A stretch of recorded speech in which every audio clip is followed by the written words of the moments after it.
That was horrible. Okay, Clacker. Yeah. Okay, Clacker. Clacker? Clacker so hard. Clack. Clacker. Clacker, I barely know her. Who are you clacking? Clacker Sanders. Clacker what? Yeah, it's like Colonel Sanders' like ex-husband's uncle's I feel like that'd be nephew. Clucker Sanders. Clucker Because I feel like chickens. chickens go like cluck cluck. Is that something? That sounds like nothing. Who No, gives that's a something. cluck? That's Come nothing. on. What is that? Do you hear that? Do you hear that voice? Derek, hold on. It's the wind. What? Oh my God, the wind's talking to me. Is It's this a new Derek, character you created? It's as if the very will of someone is in the room with us right now. Yeah, The that's pretty will good. lives on. The will even lives on. after Yes, it's death. speaking to me. Will Liam? Liam? Liam, is that you? Liam, is that you? Liam Defoe? Who are you? I'm sensing an L. It's an L. It's Liam. It's Lester. It's Yeah, that's Liza. totally wrong. Liza it's- Minnelli. No, I'm getting a T. Tony. Tina Fey. Tyler. So close. Turkey based. Tynan. That's not a name. Tynan. Is that Spirit? Is this your name? That's not a real name. It couldn't be that one. You're probably wrong. Whoa. That's not a name. Oh no! You've upset the ghost in the room. Oh, what have I done? Hi, I'm Derek. Hi, and I'm Isaac. And I am Tynan Portillo Oh, from the Poe Show. We've got Tynan in the studio today. Welcome to our very special episode where we have our wonderful guest, Tynan Portillo. He Yes. is here, our friend from the Poe Show podcast. Poe Show podcast, and that is referring, of course, to like the Popo, the police, right? Yeah, exactly, So it's the a Popo. podcast all about the police. It's Or all as these we had stories said, about the said police. earlier in the podcast, we were saying how it's like, oh, it's retellings of Kung Fu Panda movies. That's right, with Poe and the I'm panda. sure you're very excited about the Yeah. new Kung Fu Panda movie that's going to be coming out. I work very closely with Jack Black, actually. This is Incredible. wonderful. All right, to stop being funny for 1 second, let's be serious a little We bit. can't turn it off. Isaac and I, we run a horror podcast. That's what you're listening to right now. That was horrible. Where we take the worst reviewed horror movies and see if they're worth that. Yeah, we review them. That's not our stick. What are we saying? That was horrible. horrible. We take we try our best At reviewing the worst. horror movies. We just gave away the fact that we had rehearsed that. at Wow, one point in yeah, our I lives. forgot what our own And podcast was about. It was weird because I was saying it and it was wrong. So anyway, Tynan, Yeah. go ahead and give your spiel. We forgot about our own podcast. I'm sure you're a lot better at knowing what yours is about. Sure. So, Poe from Kung Fu Panda. No. So, I've always been a big fan of Edgar Allan Poe. So Wonderful I guy. decided, let's make a podcast for all of his creations. And Yes, so that's what I did for the Poe Show. The Poe Show is a collection of all of Edgar Allan Poe's works, his fiction, his poems, and classical horror literature or poems in general. There can be many different authors featured there. And I make all of the music myself for each episode. Yeah, you do. So, if you guys are interested in things like that, you like listening to scary stories before you fall asleep, anything like that, I touch the mic, oh God. It's quite impressive what Tynan does. Like we sit Yeah, here, it's we get amazing. on the couch, watch a movie, come in here and have a good time, right? But he sits there, like goes through literature, condenses it to like into a listenable format there where you can like make a podcast version out of it, creates the music for it. Like there's so much work and editing and sound work, mixing, all of that stuff that goes into this wonderful thing. Thank you. The admiration is sincerely appreciated because it takes so long. I mean, I'm uploading every month right now, and I'm hoping to get that, upload more consistent every other week. It's tough just when doing a lot. that much work. Yeah. So much. I mean, what we do is like minuscule in comparison to what you do for one episode, which is how we're able to upload 4 times a month, right? Really though. But like sitting, because so we actually had the chance to step into your recording studio, record an episode with you, which was incredible. We did the Dunwich Horror. Such a fun time. You guys remember that movie? The Dunwich Yeah. Horror? Some part of me remembers that movie, but it was awesome to like sit down and see your process and see how you actually go into like. You really just take the book, you put it on a stand, and you read from the book. It's very true to form, very grassroots, and I really respect it. Really respectful to the writers, Yeah, right? for sure. Thank you. Because it's Thank tough you. to take something like that, such iconic works, iconic authors and such, and like, hack and slash at their works and try to put stuff together. So like what you do is really great and respectful to them as well. And Thank you. So I was listening to your most recent episode, and I had a question for you. I had to ask you a question. So you did the Pit and the Pendulum. Sorry, Pit Yes. and the which is actually Pendulum. one of my favorite stories by Edgar Allan Poe. And Derek I noticed loves it. He's always talking about it. every day. I wake up in the morning, I'm like, oh my god, pendulums. And he's like, okay, try to guess what I'm thinking on the count of 3. 1, 2, it's the Pit and the Pendulum. It's always the Pit and the Death is Pendulum. coming. You Every always time. know that. Change it up. Why are you in my room? I was hungry. What? Mom, I threw up. All right. My question. Okay, this is very serious. So, on your episode, you had a content warning. You had a content warning for rats Yep. and torture. Yeah. Does this imply that rats and torture are the same thing? Because that is a dark implication. Is there rat torture in Is this? there rat torture? Okay, Is there so- torture of rats? In context of, so the whole story is about the Spanish Inquisition. Yeah, And no one ever there expects were forms couldn't of expect it. torture that included rats.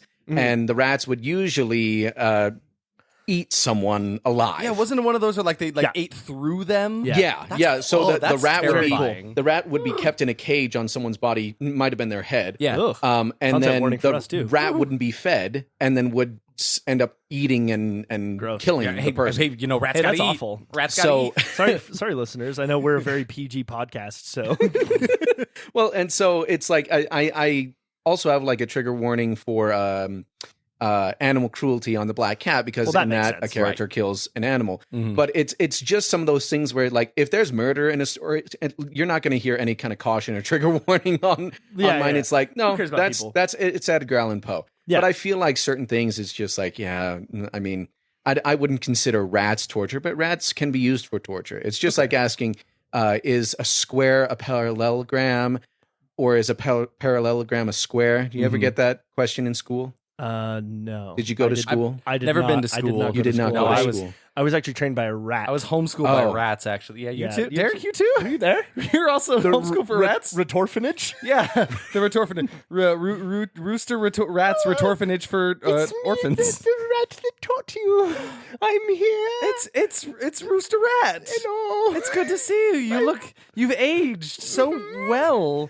You're still kicking. I didn't think rats lived this long. I've been gnawing on the brains of children in the Spanish Inquisition. Oh, I'm so glad I got out of that school when I did. They've been It feeding does really hurt you to get held back in this school hub. You get held back a year, you might not survive It's it. literally holding you back against the wall while rats gnaw at you.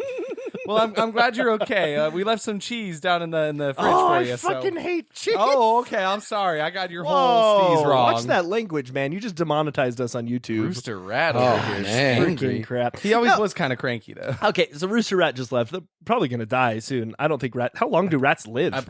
Definitely not as They long can- as we've been Life- alive. Okay, I they're think. they're of a very rat. durable creatures. You know, like you can toss a rat from like a 20-story building; it will survive the fall and live another If you day. could guess, That's true. If you could guess how long a rat lives, what would be your guess? I right would now? say, based on their lifestyle alone, 3 years. Oh, I'd give pretty it good. 3 What about years. Me? Did you see I my already video? saw it. No, I can't play this game. 2 years is the max for a Okay, I brown was rat. pretty 12 close. months Pretty for a good. black rat. So you're telling me though, Mhm. he just got a little rat walking down the street, right? Yeah, yeah. He's carrying a little briefcase. He's off to work. Okay, not Ratatouille. Like, oh, I hate my job. God, Remy? I My wish job. wish His I name could is live. Remy. It's like the equivalent of like us Remy. seeing like influencers on TikTok and stuff. Like that's not a real job. Look at you. He sees the rat in Ratatouille, and he's like, "Yeah, look at it. Wish we could all live that life. You know, wish I could just pop on someone's head and not have them kill me. You know." Can we talk about how cute that is, though? There's like a little rat at home, and he's watching Ratatouille with his dad, and he's like, "Dad, when I grow up, I want to be just like that." But And then his the dad dad's like, puts "You're a never gonna be cigarette out on anything his like arm, that, like, son." "You're nothing. You'll never Puts be a whole Ratatouille." cigarette out on him. It's the same size as a human cigarette. Oh, you It's like the Tooie, size Dad. of his stomach. You Oh. Touille, Ed Touille, rat dad.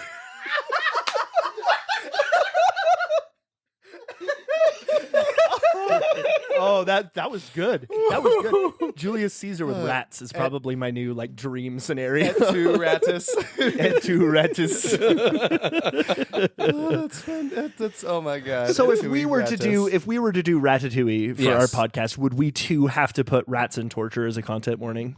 yeah. Was If you were doing Ratatouille, yeah, Yeah. I think. Ratatouille's not a horror movie, is it? What? But I think like guys are have they seen it, are they right? willingly? I think they're willingly. That's a kitchen controlling with a these- rat in it. I mean, yeah. You kidding me? The, I mean, the it's- rat loves that. Yeah, it's but kind of torture- scary, Torture for but the like, kitchen. Have you ever seen health code violations at restaurants? Have you ever Oh, seen a rat in a I'm restaurant? I forgot you're a No, chef. stop. That's This is listen, this that is a much horror scarier for movie. you than it would be for anyone else. Imagine. Okay. Yeah. Okay. Close your eyes, Okay. gentlemen. Okay. Gentlemen, close Here your we eyes. Eyes closed. Okay. Eyes closed. Imagine you got a little hand pulling your hair. Uh-huh. Just like pulling your hair, and Pull then all it of a sudden harder. you hear. Pull it harder.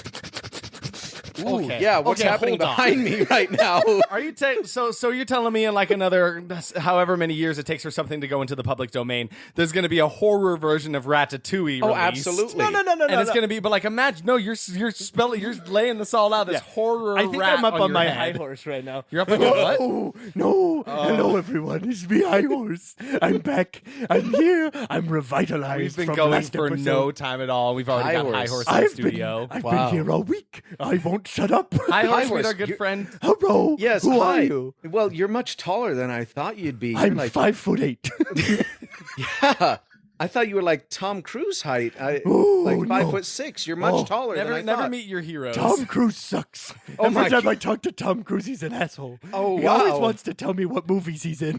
Oh, wow. And then when I build him his little soapbox, he says I built it wrong, and I have to build it again.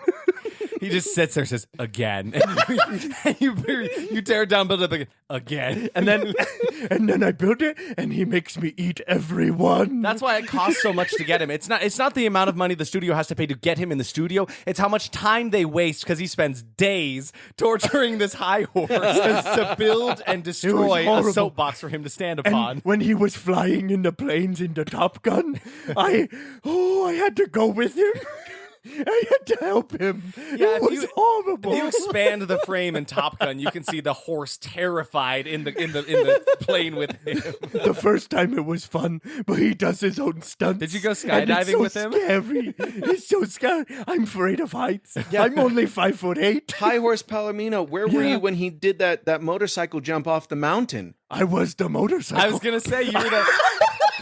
They painted you to look I like was, a motorcycle. I was in a full morph suit, and I was green. Anytime that Tom Cruise is on a motorcycle, it's actually a horse. He's actually terrified of motorcycles. I'm more tired now. Motorcycles are loud. Horses are nice. Horses are nice. Motorcycles are loud.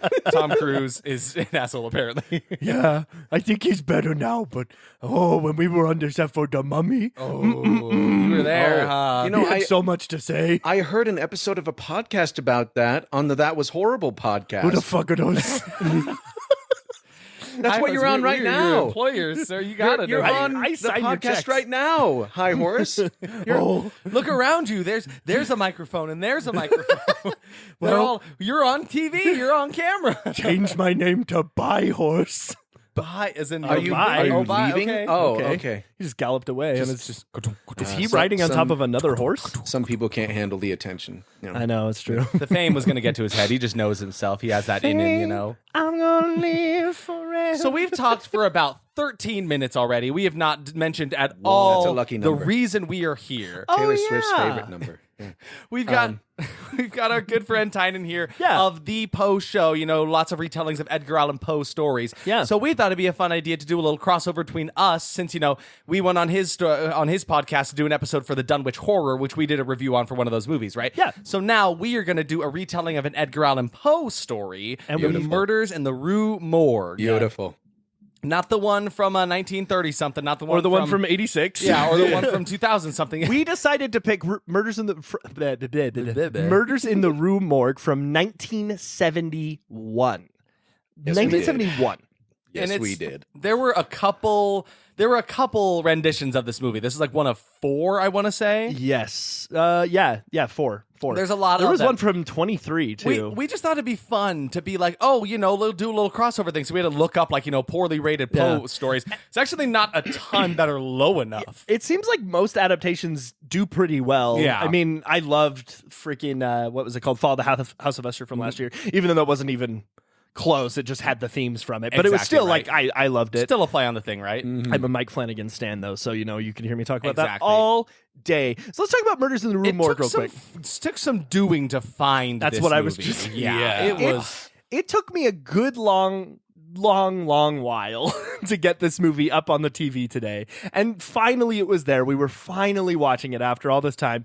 About halfway through the movie, it stopped. It just stopped working. for whatever reason. And luckily we were able to find it again. Yeah, wanted to give us like an intermission it was throughout it. It was needed, though I do feel like it made the movie feel longer. A lot longer a bit, right? So Okay, the movie was only an hour 40 minutes, but it felt like 3. Yes, exactly. That's what I was saying. it was really something. It was So, a Tynan, long since one. you're a resident Poe expert, I was wondering if you would mind giving us a Murders in the Rue Morgue overview.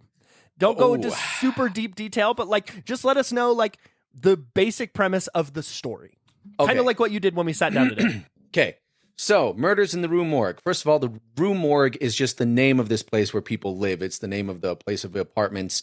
It's not an actual morgue. It's not a regretful place where dead people live. Yeah, exactly. And in the Rue Morgue, there have been some murders. Now, there is this very wealthy, prestigious man. He inherited all of his money, and he's very analytical. And our narrator meets him in a library, and he's just like, you know what? I like you. Why don't you come and live in my mansion? So the narrator says, okay. And he goes to live with this man. His name is Auguste Dupin. Mm-hmm. Now, this character inspired characters like Sherlock Holmes and Hercule Poirot from Agatha Christie. Yeah, really it started that whole mind palace idea. Yeah, it was the first modern detective story. So they hear about these murders in the Rue Morgue. He just reads in the paper, and he's like, I want to check this out. Let me pay off my buddy, who's like the precept of the police. And they go into this active crime scene, and he's Just like, for oh, yeah. fun. He's like, I think I want to take a stab at this. Right. Because he spends all of his time just thinking. Because he has so much money, he can't do anything else, and he doesn't have a job. So he walks in, and he if says... I didn't have a job, I'd just be thinking too. Yeah. Oh, yeah, absolutely. He walks in and says, all right, I know who did it. Just like that. Just like that. And then the whole rest of the story is explaining how he knows what he knows. And it's kind of a drag because of that. Yeah. But essentially, there was an orangutan that escaped. Because of course there was. Sure, yeah, that totally makes sense. And it broke in through the window, killed a mother and her daughter. And then the owner came and chased after it. And then the orangutan was shameful because of what it had done. So it tried to clean up the crime scene by throwing the mom's dead body out the window and stuffing the daughter's dead body up the chimney. Oh. Jesus. And then the sailor who owns this, well, he stole the orangutan. Mm-hmm. He comes to the apartment because, hey, Dupin, he's 10 steps ahead of everyone. He put an ad in the paper saying, we found an orangutan. So the sailor who owns the orangutan, he's like, oh, yes, I came. I'll pay whatever price. And then Dupin has a badass moment where he says, oh, yes, pay any price. All right. Well, why don't you tell us everything you know about the murders? And he locks the door and takes a gun out and puts it on the table and just stares Real at this badass guy. behavior. Yeah. Super dope. And then he just confesses. So it's like, Easy peasy. yeah, that's the whole story. It was a monkey the whole time. Yeah. Or an obviously. ape, an orangutan. Mm-hmm. And that is not what the movie does at all. Not even a little bit. But wait, guys, what are you talking about? There was a monkey in the whole movie. There sure was. There was a monkey. Was not an orangutan, that's there was for sure. there was 3 of them, wasn't there? Okay, but that was part of my expectations, is that I thought the monkey, because the monkey was the plot twist in the original story. And I Right. thought the monkey in this movie is going to have way too critical of a role. We're going to get a lot of screen time with this monkey. Oh, yeah. We found out while looking into this movie, because we watched the trailer, and yeah, definitely does not seem like it follows any of that plot line like you just described to us. And then actually, we were all sitting there scratching our heads. I looked at the synopsis for this movie. It is a story about a playhouse that is putting on a production of the murders in the Rue Morgue. I mean, that's what the synopsis says, and we'll see if that reigns true. Yeah, it's loosely based on the movie. I've never seen that. I've never seen a synopsis loosely based on something. Right. Tynan, let's divert for a second. I have a question for you. It's Let's a go. really, really important question. Hit me with Super it. important. Super important. Now that you've described that movie for us, I mean that book for us. Ooh, sorry, Edgar. Don't worry, we'll describe the movie to you guys in just a second. Yeah. Maybe we'll see. If we ever get there. Here I we mean, go. we probably will. Sometime. One day. I think so. We'll trek there. All right. All right. What do you feel about Monday? Whoa. Ooh. Ooh, dead silence. He's thinking. Look, I try not to bring up my exes in public.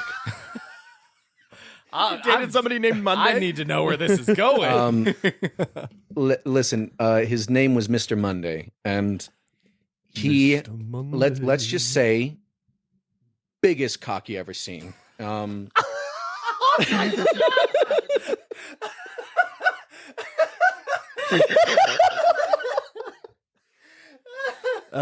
You're talking about a chicken, right?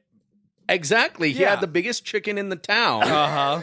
And he would win all the cockfights. Therefore, he was also the richest man in town. And It was not really fair. Everyone would come with their normal sized chicken, and then Mr. Yeah. Monday would come in here with walk this in. literal monstrous giant chicken. yeah, so I eventually, of course, had to move because I was getting married to my wife, Madison. I had Also to starts move with an M. out of He's got a trend here, yeah. move out of Mr. Egypt Monday, and go to Madison. Utah. Megara. Millennia. So as far as Monday goes, I'm not. I'm not. You're not ready to talk about it? It I'm seems not like- resentful. Oh, okay. I I'm see. just not a huge fan. Yeah. Okay. Real porker, that one. Oh yeah, I have no idea. his How do you chickens, his pork, his beef, all of it was good. He's a butcher. His sausage. So Mr. Monday's See, this is the kind of situation where it's like a super artsy film, and it zooms out at the end of the movie, and you see a butcher shop just called Mr. Mondays. I mean, listen, if Fiddler on the Roof has taught me anything, it's that butchers make good money. That's true. Oh, That's yeah. true. Laser Wolf. Laser Wolf. Laser Wolf. What a name for a character. Laser Wolf. Okay, so how do you feel about the Weekend then? No. Oh, You dude. didn't date anyone named Weekend, right? Yeah. no, we're not- I love the band though. Yeah. Yeah. I love the Weekend. I don't really know if I live for the Weekend. Yeah, you're But- not necessarily working for the weekend. so to say. Right, because I like the week. It's fine. Except Everybody's working Monday. For the weekend. But like the weekend is when I have more time where I can just kind of decide what I want to do for myself. So Ooh, I very good. love Very the healthy. weekend. Yeah. Very mentally healthy and Yeah. appropriate of you. We had so on our, as I'm sure you know, we have an issue with weekends and Monday propaganda, right? I've heard it's a Week lot. coming in here and really like It's a lot. there's a whole lot of like money handoffs, back alley dealings, that kind of stuff, trying to put down Mondays. On our YouTube page, Jay Kyles 3809 commented and let me know that there are actually songs that celebrate Monday and Tuesday. Oh yeah, What? We And- checked some of them out.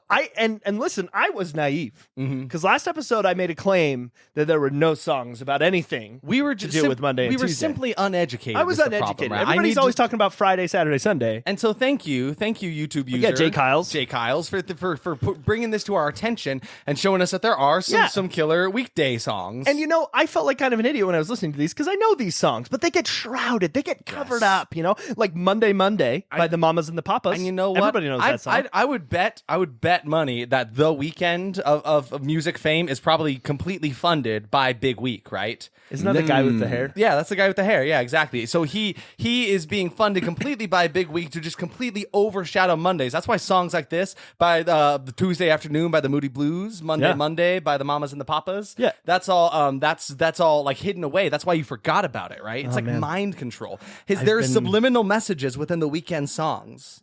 Oh my God. Yeah, blinded by the light. I was blinded by the blinded by weekend. the weekend. Exactly, blinded Wow. to the light of Monday. Yes, well, that's it. Close. That's close. We're Am I almost almost there. there? Yeah, we'll Maybe one day? we'll try another song later. I got it. It was great. It is also on the subject of Mondays and weekends and stuff. We can't leave Garfield out of the picture here. More like Can't. Barfield, am I right? well, no, hold on, no, Whoa. Derek, What? Derek, come on, Hey. no, Garfield's our friend. It's Where am I? 2024, dude. We don't make fun of Garfield in that way anymore. We don't really do that here. Oh. not on this podcast. I mean, Sorry. Theo Vaughn could probably get away with that because he's Theo Vaughn, but I don't. You're looking for that was horrible across the street. Oh from my us, God, I'm in the yeah. right, yeah. I'm in the wrong This is- place. that was Hold on. horrible. Let me get on my horse. My horse is gone. Oh, Wait, look across the way in the studio. Is he there? Is he on That Was Horrible? What the heck, High Horse? I'm going to call him right now. High horse. I think he's been kidnapped. I can't understand him. Hey, High horse, it's me, bud. What are you? I can see you. Hey, I see you in the studio over there. You're wearing your High horse. I know it's you. You're wearing your apple bottom jeans. I can see you. Do you see the fur? I You see the boot with the I fur? sure see the fur. Oh, Hey, make that listen, low. I know it's you because the whole club is looking at you. Oh, shit. Oh shit! We need you to come to a pickup, okay, bud? Okay, bye. Love you, bye. You've killed me. I can't. Oh, did I turn into Larry King? Wow. So while we wait for Derek's escort from High Horse Palomino across the street, we've got another Garfield horror scope for you guys this week. So let's get into this week's February 4th is the day we are recording this episode. So we've got a Garfield comic for today. So are you a John today? Am I So a John? I like looking at this, like, you know how when people look at an actual horoscope, they're like, okay, I'm Gemini. Yeah. So in this situation, are you John? Are you John's girlfriend? Are you I feel Garfield? like in this kid's situation, I'm Garfield. You're I Garfield. connect with the character very much. So you're the Garfield today. Yeah. I like it. Mm-hmm. And what about you? Who are you in this situation? I'm the mouse. You're the mouse. Yeah. Who is only in one frame of this comic we're looking at Yes. right now. This is from February 4th. Yes, For 2024. viewers at home. Tynan, do you feel you connect with a specific character here? I really connect with what's her name? Darlene. Darlene is Clary? her name today. Darlene. Okay. John's beloved lady friend. Yeah. Her name's name's Liz. Liz. Oh, I was of way off. course. No. I know, Darlene makes sense. Darlene, I Liz, really- tomato. I'm really connecting with Liz here. I mean, the faces that she pulls, her reactions, the dialogue between the characters is Really, it's it astounding. Non-existent. speaks layers. Oh, sorry. No, but that's the thing, though. They don't need to speak. It's one of those where, like, you know, when you spend so much time with each other, all you do is spend your days thinking next to another person. You know them forwards and backwards. You know, like the back of your hand. You can tell exactly what they're thinking in this moment. No dialogue need to be spoken between Liz and John here. Mm-hmm. So in this comic, I will start first on Garfield's side here. It's a snowy day. Weird that we're getting a snow comic on February 4th, but Garfield is out in the yard. He's playing with the snow, making a snowman. He's made one of John, and then he makes one of Liz as well. And I think he wants to show John his appreciation. You know, he is his owner. He like provides him with lasagna. Like bringing a bird. And so I think this is your sign to go out into life and say, you know, no person that means a lot to me, because I think John does mean a lot to Garfield, even though he gives him a lot of guff in every comic, right? I think deep down there's a love and a respect and friendship there, right? So I think he wanted to show John that he appreciates him. So you know, all you Garfields out there who relate to this cat here, go out and show that person that you really appreciate them. Doesn't have to be a snow sculpture of them, but maybe, you know, something like that. Maybe something made out of butter or ice. You know, clay even, you know, there's lots of things you can make things out of. I'm not the artiste here. That's all on you. You're the artist, and, you know, show Make your something of appreciation in some form. Mm-hmm. So in the first frame of this comic, you got a little mouse who's skiing on top of I Garfield's forgot fat you were belly. the mouse. and you may look at this comic and be like, he's okay, he's gone for the rest, right? Doesn't reappear. He's basically in the cover photo for this comic strip. Okay, but like, why is that what you focus on? Oh, okay. No, tell me about this In mouse and his life, journey. you look no. Listen. I'm listening. You look at this comic and you think, okay, the mouse is gone. He was irrelevant. Yeah, didn't matter. Why? If I'm crying. Oh, he's getting hey. Why It's all right. in life do you only measure someone by the amount of frames they're in? Oh, wow. Oh, You know what I mean? You look at this frame with this mouse. He is having the best day of his life. He is surfing the biggest mountain. He is on a Garfield comic. This is his entire life. He has made it. This is the he peak of his has career. succeeded. He is incredible. He is happy. Yup. He is cheerful. And you just say, well, he's only there in one frame. Okay. Don't let one frame hold you down. Yeah. Yeah. No, If that's you're totally tree right. number 3, you're tree number 3. Yeah. You're on there for one day. If you go on the news, you're on the news for one frame. Yeah, so It- live Live. in your one frame of fame. Yeah. Let that be enough. Right? What's the bullshit John and Liz are thinking? So I really think that this comic is about the objectification of women's bodies. Okay. I actually agree. Wow, okay. So you see Explain here, yourself. that Liz and John, they're both basically happy, you know? Yeah. They're not focused on really anything. They're enjoying living. And then here Garfield comes making snowmen, and he makes a snow person of John, and it's a very sad face. And then John, of course, doesn't like that. No. But Liz loves it. She's laughing. And then they both look surprised, and Garfield has made a snow person of Liz, and she's not satisfied. She becomes very angry. And then, but what's John's face doing in that last frame there? It kind of looks, it looks a Sweating little bit more like He's a little nervous. he's nervous. I really think what the dialogue is saying here is that Liz does not appreciate being objectified. You know, she's probably thinking like, my boobs aren't that small. right, on the snowman. She's thinking, well, you were doing this to John and that's okay, but why would you do it to me and it's not okay? Mm-hmm. But then there's John. His entire focus is just on, Liz. And it speaks to me of the need that we have to be exposed to the human body while also taking away the sexuality of it unless it's in a sexual situation. And I'm just bullshitting right now, so cut me off whenever you want to. We always are. Okay. That's all it is. That's all this is. Would you? Oh, yeah, come on. Yes, I hear someone's on their high horse. Does he need a soapbox? Yes. So thank you. Wow. This is different. You're very warm, high horse. Okay, so and we just shouldn't do that anymore. Agreed. Beautiful. Thank you. I'm going to eat this Moral now. of this week's Garfield episode: stop objectifying women. Live your one Stop frame objectifying of fame. anybody. Yes, That's exactly. Because John doesn't like it John's either. objectified too. John's in a sense. objectified Yeah, here, exactly. exactly. So yeah, stop objectifying. Go live your frame of fame, and show your loved ones you appreciate them. And if you want a story that's all about living in your frame and really appreciating it, then you should listen to the Oval Portrait on the Poe Show. That's kind of like one of the. Himself. It's one of the main themes. We got to work on plugging ourselves. Really though. Because really, it's like most of us, we think, oh, did my life really matter? Versus, what about asking the question of, isn't it a miracle that I get to live a life at all? Ooh. Isn't that wonderful? That I'm even Very here. Here you go. You're Here's moving. my sign. You're really moving. You high are horse. now high horse. I am now high I'm horse. retired. Wow. Okay. Goodbye. Yeah, you came on for like an episode, and the next time we saw you, you were ready to retire. Like you were I'm on your way. tired. I want no more. No more. I'm tired. Very good impression of me. Thank you very much. I'm gonna miss you in your retirement. Hey, Tynan, what did you just finish drinking? Oh, did you just finish drinking something? I actually wasn't present for it's being made. It could have been that Derek just pissed in a cup and My piss is delicious. it tasted really good. Well, how did you know? Did you tell him? I didn't tell him. How could he know? He's a clairvoyant. Hey, come on in here, Bilbo bartender. Oh, hello. I'm back again Bilbo. this episode. I'm such a big fan. My Hello. favorite Bilbo bartender. Please tell me about It's this lovely very drink good. that you've concocted for us I this week. call that the fuzzy of fuzziest of death. Okay. Fuzziest of deaths. Okay. Okay. Now breathe. Breathe. All right. Okay, there we go. In that I'm you worried have there. one drop of peach schnapps. You have orange juice Ooh, okay. from the deli counter. Oh, I love it. Why? You hold have. on. You have. Hold on. Let me why finish. Why does the deli, Bilbo bartender? Why does the deli have the orange juice? I go to the deli counter for all my ingredients. I don't think you should. I don't think this is orange juice. Whatever it is, I don't know. Who knows what's in your cup? You do. That's why we hired you. Oh. I've also got one Axeman in there. Maybe. Again, you keep telling me there's like a whole man in this drink.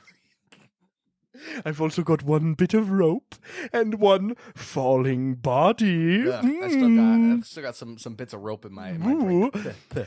And the garnish, which you may think is not there. Yeah, it looks but the garnish is all the times that this movie made sense. Oh, get it? So it's non-existent. There's none. There's zero on this drink. I did a that big was- burn. I did a big Someone burn. get him some ice for that burn. Oh Ooh, my gosh. you wouldn't be able to use your drink, but you finished it. I did. Soupy twist. Wow. Wow. Is that his send off? Yeah. Soupy twist. Soupy twist. It's a reference, but with a- only the cool cats With will a get tip of a hat. I love him. Whoever he is, wherever he's going, he's great. I think it. He just does, disappeared. I think he does need to stop going Oh wait, to the deli for I his see orange him. He's juice. walking into the local Walmart. He's going up to the No, the- boar's head counter. The Walmart is trademarked. We have to say the Walmart. He comes out where he has a gun, covered in Did stains. he get the gun from Frankie Spider? Hey, it's me, Frankie Spider. You're back from the big city. I sucked. Yeah, you mentioned that. You didn't do so good, so now you're working in the deli No, at I Walmart? tried to work for the Rockettes, and I thought that meant I had got to use a real rocket.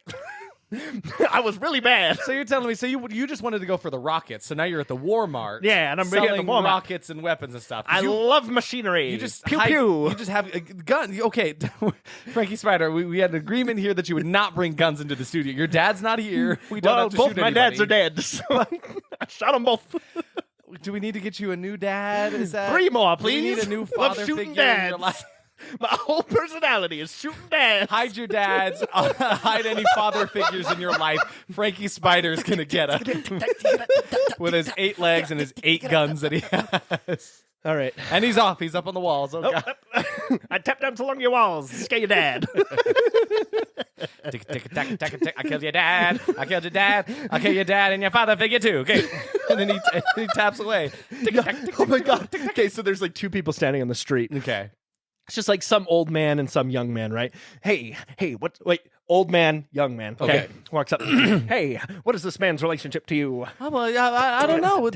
You didn't really give me a description. He's just an old man to me. I've never seen this young man before in my life. I don't know Oh. this old man. Is he inspiring to you at all? I have Alzheimer's. I can't remember anything. Where's my orange Do juice? something inspiring, Pop Pop. You're my Pop Pop. And Oh you shit, said- he's a pop now. yeah. Pop, pop. Oh no, Pop Pop, I killed you. Oh, was I shot? killed your I dad. can't remember. I have Alzheimer's. I It's can't okay. remember. His Alzheimer's cured his gunshot wound. Hey, Pop Oh, Pop, that's remember how not- you were that's going to not give funny. me this poor orphan? You were going to give me $1 million. You remember that? No, I don't remember any. Oh, God, he's dead again. We keep killing him. You know how in improv you're never supposed to kill someone? That's like the number 1 rule of improv. Yes, and don't be the bland. number 2 rule of improv is yes and don't be bland. So Think in this less, say situation, yes. I appreciate you guys going with the bit. Let's regroup real quick. Okay, Yeah, okay.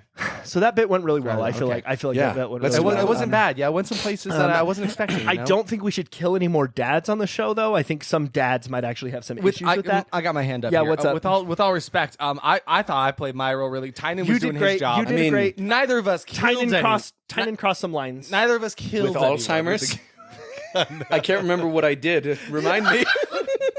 Oh my God. Okay, See, now let's. you understand how often we can say something and then 6 seconds later forget what happened, and then people will bring them up I? to Yeah. us and they're like, "Hey, what was this bit on the guys- podcast?" Where am I? I sincerely do not Yeah. remember. So Tynan, we went over to your house or to your recording studio Yep. to sit down and Yeah, you record the did. Dunwich It was Horror. big, expensive, fancy recording studio. And you're like, I'm going to make Derek something real quick. I just got to do something. No, you didn't even say that. You just said, I got to do something in the kitchen real quick. yeah, he like set us up in the studio. He's like, fellas, make yourselves comfortable. I'll be right back. I gotta go make something. He comes back with 2 pieces of rye bread with mayonnaise in the middle of that it. he had purchased solely for this gag. I purchased a whole loaf of rye bread. for this.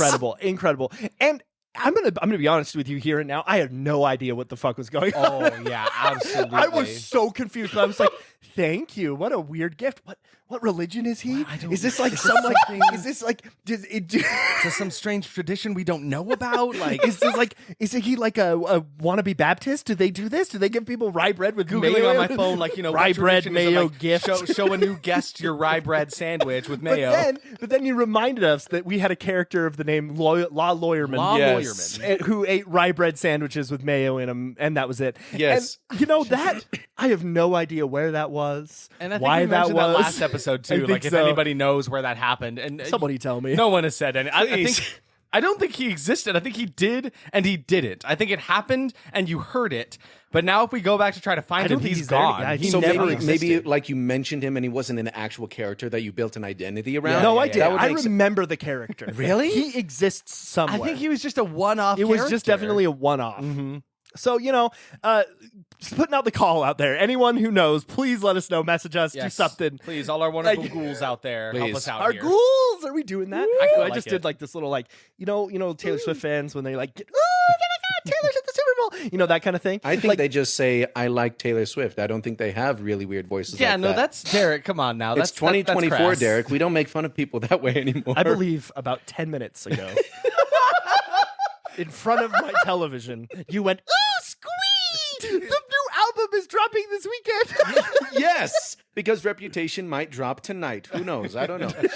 I'm not excited. You're excited. Shut up. And if you're listening when this is released, maybe it's already released. Maybe it hasn't at all. We And were all maybe wrong. he predicted the future. And Listen, Taylor Taylor Swift, is on some wrote crazy Argyle. stuff, and the fans are on some crazy stuff, like putting together these cryptographs to decide and like figure out when she things wrote are being Argyle. released. It's insane. She wrote you keep Argyle. telling me that. You keep You've not seen She this? wrote No. it. She wrote it. She wrote Argyle. You're both. Listen. I'll listen This to is the both truth. of you. This is true. I mean, he's a bigger Taylor Swift fan than me. You could tell. Especially because I know my wife Madison, is. his wife. She's a huge Taylor Swift You can fan. tell based on the squee that he made. Let's have a squee off to see who's the biggest Taylor All Swift right, ready? fan. Ready? My love is a slamming screen. No, to be honest, I like some of Taylor Swift's music, but Cruel Summer, I know none of the words except for the point where she goes, "Oh." That's it. That's all you need to know. No, I'm actually a pretty big Taylor Swift fan. It's just funny to like, Much respect fun. to you, T Swift. You've been here. We're having here fun. all our lives. We're having a good time. You raised us. We were born and raised on the T Swift. Taylor. That's probably not true. All right, yeah, let's definitely talk about this movie. Let's get into it. Shall Let's we? get into it. Please. So the critic score on Rotten Tomatoes is a 20%. 20. It was the only one that we could find low enough. Like we really had to kind of dig for a Poe adaptation that was low enough to do this crossover kind of thing. The audience score is sitting at a 22. The Letterboxd Really not much higher. is sitting at a 2.9. IMDb is at a 5.2. The budget for Murders in the Rue Morgue was $700,000. Wow. They filmed this entire thing in 2 weeks. Wow. What? I know 2 nothing weeks. about filming things, but I assume it takes more time than 2 weeks. I know, Like, right? That's quick. You would assume. And they filmed this whole thing on location in Spain. Yeah. Yeah. So location and meals and equipment and crew and And cast. that's their $700,000 right there. All They're gone, like, yeah. guys, we're at 2 weeks. Just just stop. It Just stop makes filming. sense. Truly, they had a shoestring budget for the actual movie. Wow. And they put those shoestrings into some drinks and slurped them up. Oh no. Okay. I want more in my drink. But yeah, so it was just 2 solid weeks of filming. When this movie released, though, it was actually released just direct to video as a double feature with Cry of the Banshee. Yeah, and Derek, Oh. is there another double feature that this is featured on? Yes, in 2016, it was released as a Blu-ray double feature with The Dunwich Horror, which, funnily, we didn't know that. No, absolutely not. And it's really weird because there's more than one Dunwich Horror. There's more than one Murders in the Rue Morgue. Yep. Somehow we managed to watch the 2 movies that were together in this one. Well, I think it's funny too because they're both the ones that are like low rated. Yes, right? exactly. Because when we found Dunwich Horror, I was like, I need a bad Lovecraft movie Yes. now. I need to watch. I love Lovecraft. I need to watch a bad You one. should really watch Dagon. I will. I will watch it with my eyeballs. Okay. But they sincerely found, they found this Birds of a Feather here to go in this movie set together. Yeah, and here we are. So, do you want to read some Rotten Tomatoes reviews? Let's read some Rotten Tomatoes reviews, shall we? So there is no critics consensus nor audience consensus for this movie, so we just got to get right into the thick of it here. There's a whopping 5 reviews for this movie. Yeah. 4 of them have words to them, and they're all rotten. So Derek, you want to start us out? So Janice. One more take of that. Dennis, is that the name you're trying to read? Dennis Schwartz of Movie Review. Oh my god! So Dennis Schwartz all from right. Dennis Schwartz Movie Reviews says it's a very loose version of Poe's book. Very loose. Are you ready? Yeah, I'm is good the- now. I'm actually here now. Matt Brunson of Creative Loafing says Jason Robards handles the central role of the acting troupe's impresario leading man, and never before or since has this 2-time Oscar winner been so wretchedly miscast. Woof woof. We got Ken Hankey from Mountain Express. It just says Mountain Express. Yeah. It says seek out the 1932 film, and the 1932 film had Bela Lugosi in it. You know, the original Dracula there. Yes. Yeah, it's very, very good. Alex Sandell says Edgar Allan Poe gets no respect. Edgar He Allan gets no Poe, respect. It No gets no respect. respect. There's no He gets respect no for my respect. Poe. No respect. I get no respect. I get no I respect. get no Poe spec. Look no what Poe you're doing spec to at all. Mama Poe. You're making her sad. You're making the mama sad. My boy, I what get did no you do to my prospect. boy? I get no perspective. You've done this to my boy on my day of my daughter's Rue Morgue. day of my R daughter's Rue Morgue. stands for Rotten Movies Under Eclipses. So we're doing. I did 3 at once. Wow. Okay. So Rotten Under Eclipses. So we're doing Yeah. the ABCs of Rue Morgue. Yeah, okay, let's give MORGUE. Okay. Ready? Go. Okay. So I started M. M is for movie, which this definitely is. O is for Oregon Coast was nowhere in this movie. What are we spelling? I forgot. Morgue. Morgue. Oh, R. So R is next, right? Yeah. Okay. R is for revengefully. The guy comes back for revenge. There we go. G is for guns. No, there's no guns in this, but there is a gorilla. U is for unless this movie ever ends, I will never live. And then E, take us home. E is for there is no end to the amount of dream sequences in this film. Oh, that's very good. That's very good. Yeah, so we me and Isaac had a little production meeting as we sat on couch and watched movie. Yeah. And we were like, do we ever want to do the ABCs of a movie ever again? And certainly not all of the ABCs. Not all of them. We don't need to go through all. That's a 38 letters. And I think 46, 26, I think. 49. all of the letters, including the numbers. And the numbers. Exactly. Tynan, are you okay? You're dying. I've been smoking over Tynan here. is dying. I said no cigarettes in here. What are you doing? You're Larry disappointing King. Rue What Morgue. do you think Larry the King, rat I'm got going the to cigarette drink to some put it out on coffee his and son? smoke a cigarette. No, so All yeah, right. like there are some bits that I feel like are pushing it where I'm like, I don't think anybody's actually enjoying this. I feel like if we were to do the ABCs every letter, every episode, that would be a bit much. It's too much. It was funny for the first couple times, but as we discussed, in letter form. Yes. Mm-hmm. Oh my God, I can't believe they're still doing the letter bit. So this movie was written by Edgar Allan Poe. No, it wasn't. Don't put that on your IMDb page. do You not. don't claim Please that. don't disrespect him that way. Respect it all. For real.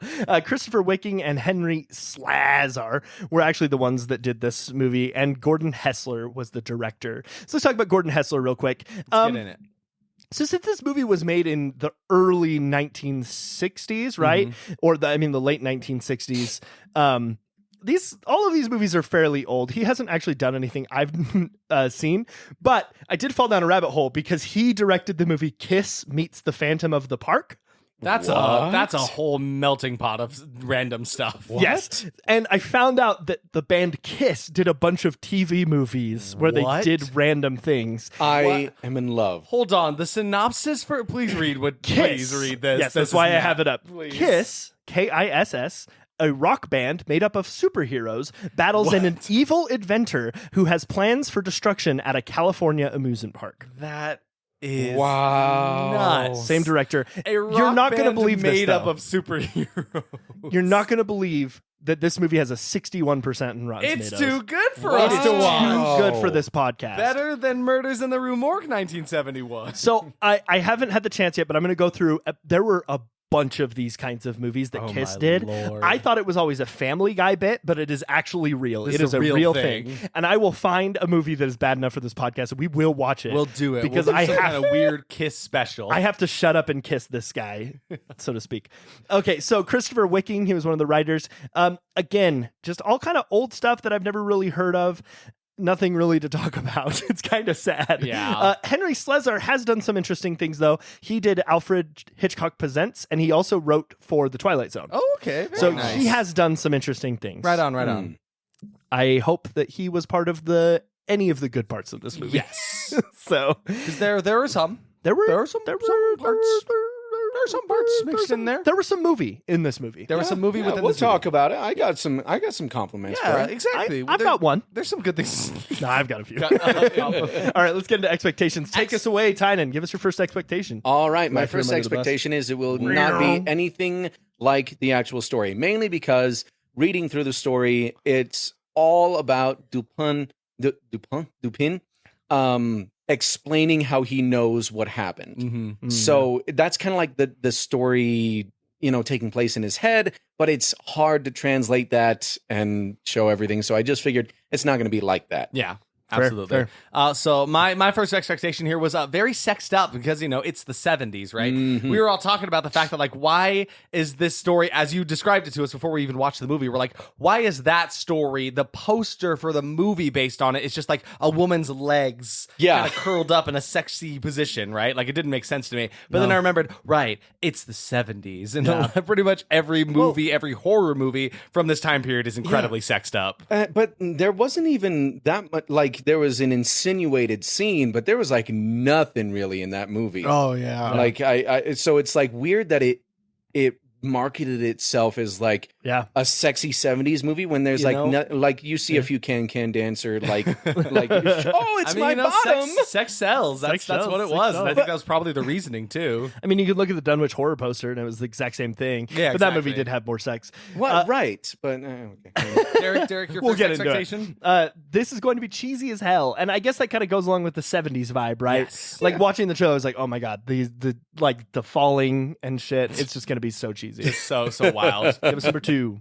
My second one was there's going to be some classic 70s horror tropes. You know, Okay. there's going to be like a guy going crazy. There's going to be characters written certain ways. So it was just like, I don't know. When I watched the trailer, I was like, kind of gives me like those old Chainsaw Massacre vibes. Oh yeah. Oh, You know, yeah. I feel so it's that. like I feel like it's going to be like that. Some of the effects and the scares and the shots are going to be like that. Classic 70s. Yeah, sure. totally.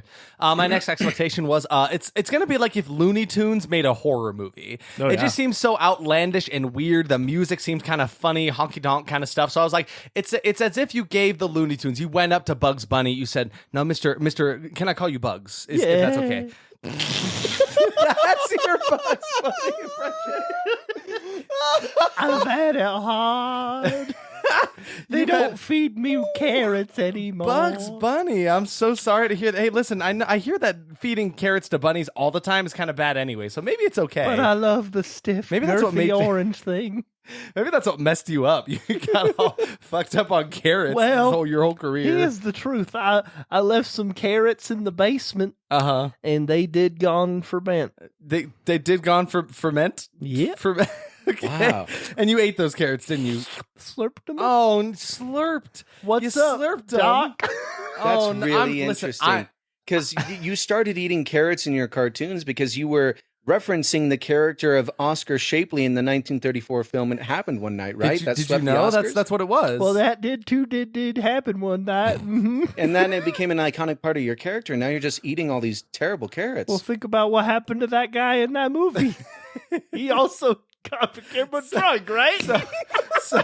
So Bugs. I feel like we can call you. I feel like we're Call friends me now. B. Okay, B. Buggy B. Okay.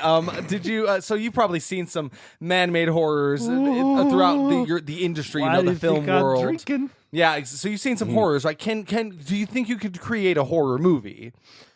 Yeah. Yeah. Here's an anvil. Kill me. Okay, we're gonna get out of the bit now. Hey, Thanks, what's Bugs. up, What? He's all fine now. God, he really can just turn it on, can't he? He has a great Oscar Shapley impression. So yes, if Looney Tunes made a horror movie, that's this one. Wow, that's your next one. derailed. My next one was the cinematography will definitely be the scariest part of this movie. Ooh. The reason I was saying that is just like some of the shots were like surprisingly Twin Peaks-esque in the trailer specifically that were like kind of creepy. I was like, okay, that I could see that working. 3. My third expectation is that there's going to be an actual murderer. In the original story, it's just the orangutan. Just the But orangutan. in this one, there's actually going to be a man murdering people. A man. It's a man-made murder. A murdering Yeah. man. The man made the murder, and the murder made me mad. It's a Crazy. mad murder. I was it's crazy a once. mystery. This is fun. They put me in a Mischievous room. mystery A rumble- murder by A a rumble man. room with rats. Rats make me crazy. What the hell? Pull on my hair, rat. That was Tynan earlier. When I mentioned rat. It's like, oh, I like that. Yeah. Okay, you made the sounds behind. I hit the damn mic again. You made the sounds behind me, and it was. It wasn't like a rat scurrying. It was like. You got to listen back to it. I know exactly what I did. There's I some know what scary rat I know noises what you're I creating. said. Okay. I said what I meant. A rat is faithful 100%. So Love it. My next expectation was kind of along with yours of cinematography. I said fun camera work. I feel like in the 70s, they were not afraid to do really weird and often kind of stupid, very silly things. But Yeah. I felt like some fun shots, fun movies, fun scenes came out of that I feel like not a lot of movie makers are doing nowadays, you know, because everything has to be super safe, you know, has to make the money, but like not a lot of people are making weird things. And so Experimenting. so I enjoy going back to the 70s movies to see when there was a bit more freedom in that, when they just made weird shit that ended up being with like 20%. But yeah, so I thought there's going to be some kind of fun camera work at play here. I do like that too. My next one was Phantom of the Opera? It really was like screaming Phantom of the Opera in the trailer. Yeah, as soon as we found out it like took place in a theater, it was a play. The main character's got like a mask situation, A like black cloak. He's killing people in a theater. Come on. Yep. what else do you need? Come on, everything you need is right there. Andrew Lloyd Webber was in the audience. Yeah, he was there. Yeah. He was uncredited, but he was there. You know? He's actually a spider. He's Frankie Spider's dad. Frankie Spider. Is he dead? Yeah, he's Andrew Lloyd Webber. and he's dead. Weber. Yeah, you get it. I get it. Hardly Frankie know. Spider Weber. Weber. Weber. Yeah, you guys are a little- round you guys are a little of slow on that applause for Derek Spider. That's- Tynan, that your was- next expectation, please. Thanks for the one clap, sir. I can't. You want me to clap? I'm gonna hit the mic again. It's fine. Do it. The listeners have come to appreciate the mic banging. Appreciate or got used to. Have learned to accept that it's just gonna be there. I feel like when we got our new setup like 30 episodes ago, we got real good at not banging the mic. it was a lot. It's a lot better than it used to be. Can I clarify? I got a lot better at not clanging the microphone. There you go. Next expectation, Tynan. Very please. confusing plot to follow. Yes. Mainly Yeah. because I knew the original story, saw the Phantom of the Opera stuff. There was a woman in a dream sequence. So I'm like, this is going to be a little confusing to follow, probably a little overcomplicated.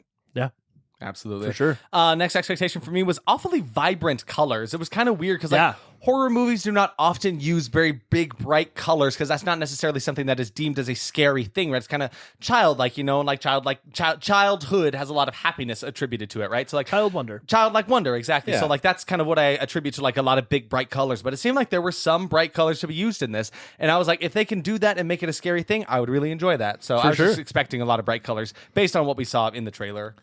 Some frights that were maybe scary during the time. I don't know. I felt like I was kind of outdated, you'd say. something that I've been really working on lately as we start these expectations is giving expectations for when the time period was. And I think this stems fair. from Night of the Ghouls, right? Yes. Because that's movies from the 30s. Yeah. So I was like, okay, well, during the 30s, maybe this was scary then. So this was something I was really thinking about through this whole movie, and something that this expectation really was something I wanted to talk about, right? Yeah. Because maybe this was scary during the 70s, right?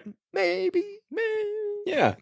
I thought that there would probably be some awkwardly choreographed fight scenes. Ooh, yeah. Based on what I saw in the trailer, it was just that kind of I don't know, maybe it's going to be silent while they fight, and maybe it's going to be weird camera work, which was just a product of its time. I mean, there are still plenty of modern movies that get fight scenes wrong, or it feels awkward when you watch it. So I don't blame the filmmakers at all for that. It's like when we watched the Dunwich Horror, though. Yep. There's that one sequence The where he scene, fought the Wilbur. security Yep. guard. That scene sucks. Silence, and all you hear is, Yeah. Well, and sorry, I actually hit you. And sometimes the logic just isn't there. Like in the Dunwich Horror, an unarmed guard runs toward a man with a spear. Yeah. Yes. Yeah. So I thought the logic would be there, but not the choreography for the fights in this one. Yeah, for Yeah, sure. definitely. My final expectation here just is I'm going to laugh way more at this movie than they probably Yes, intended. I think for it's sure. definitely going to be one of those where I'm enjoying the movie because I am laughing at it, not necessarily with it. Yeah, for sure. My final expectation, the music will be intense for basically no reason. I was kind of just expecting this music to just be a lot. For no reason. So I think that Is that it? Do you have any I had an expectations? overall. We all done? No, I'm done. What was your overall expectation? I'll just have a super fun time. Yeah, I don't know. I felt really good about it. Yeah, my expectation was that it was going to be not a great movie, but a very fun time. Yeah. So to start the movie out, we start out in the dark of night. Yes. It's in a park. We see There's a a man guy. with a top hat. He's going over to the edge of a riverbank, and what does he do? He just plops kicks his himself feet down, in. shoes and all, Splish, just sets his splish, legs, and he's just sitting there like a happy school child, just splash, splash, splash, my feet in the water.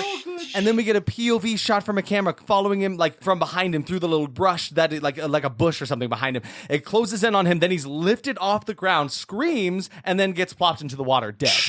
And then we found out we were watching the wrong movie. The opening credits start playing, and we see Ian McShane. McShane? Because we were looking at the cast list before the movie. We're like, I don't really recognize any of these names. So Ian McShane, I recognize. So it turns out that all of my valiant efforts at finding this movie were wrong. It took some work to do, and when we thought we found it, it was wrong. It was the wrong movie. And it was Derek- the 86 version. But he had found it on I don't where were you I think streaming it was that like from? Philo. Yeah, is so the he streaming streamed it service. somewhere, and it had showed a picture from the 1971 version. He showed it to us. The trailer was right. The when you know how when you cast a movie from your phone to the TV, it has like a background. The background was right. Everything was right. but it was the wrong movie. the wrong movie. It was the one with Val Kilmer. And yes, Vlimmer.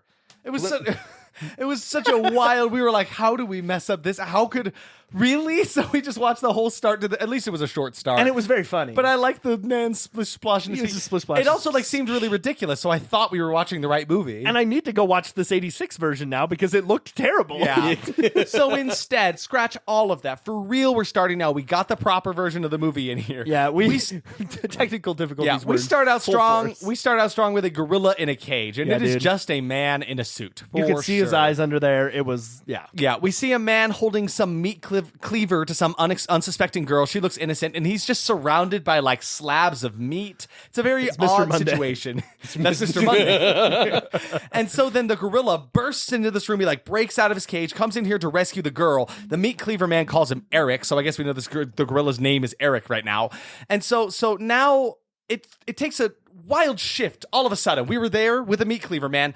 Now she's up and walking through this house in some like dreamlike sequence, and there's some man with this mask, and he's wielding an axe, just like wildly swinging it above his head. Like a helicopter. Yeah, he wanted to take off. He wanted to fly. It was not threatening in the slightest, right? Derek made a stupid comment. He said, "Ask me where I got this mask." It was funny.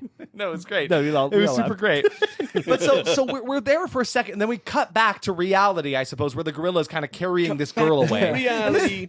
The gorilla is very off-putting. Yes. It's just a man Yeah. screaming, and in between his screams, he goes, Well, they obviously had two different tracks Yes. of vocals for him, right? One where the man was screaming, and then in the background, just some guy going, So yeah, it was like this.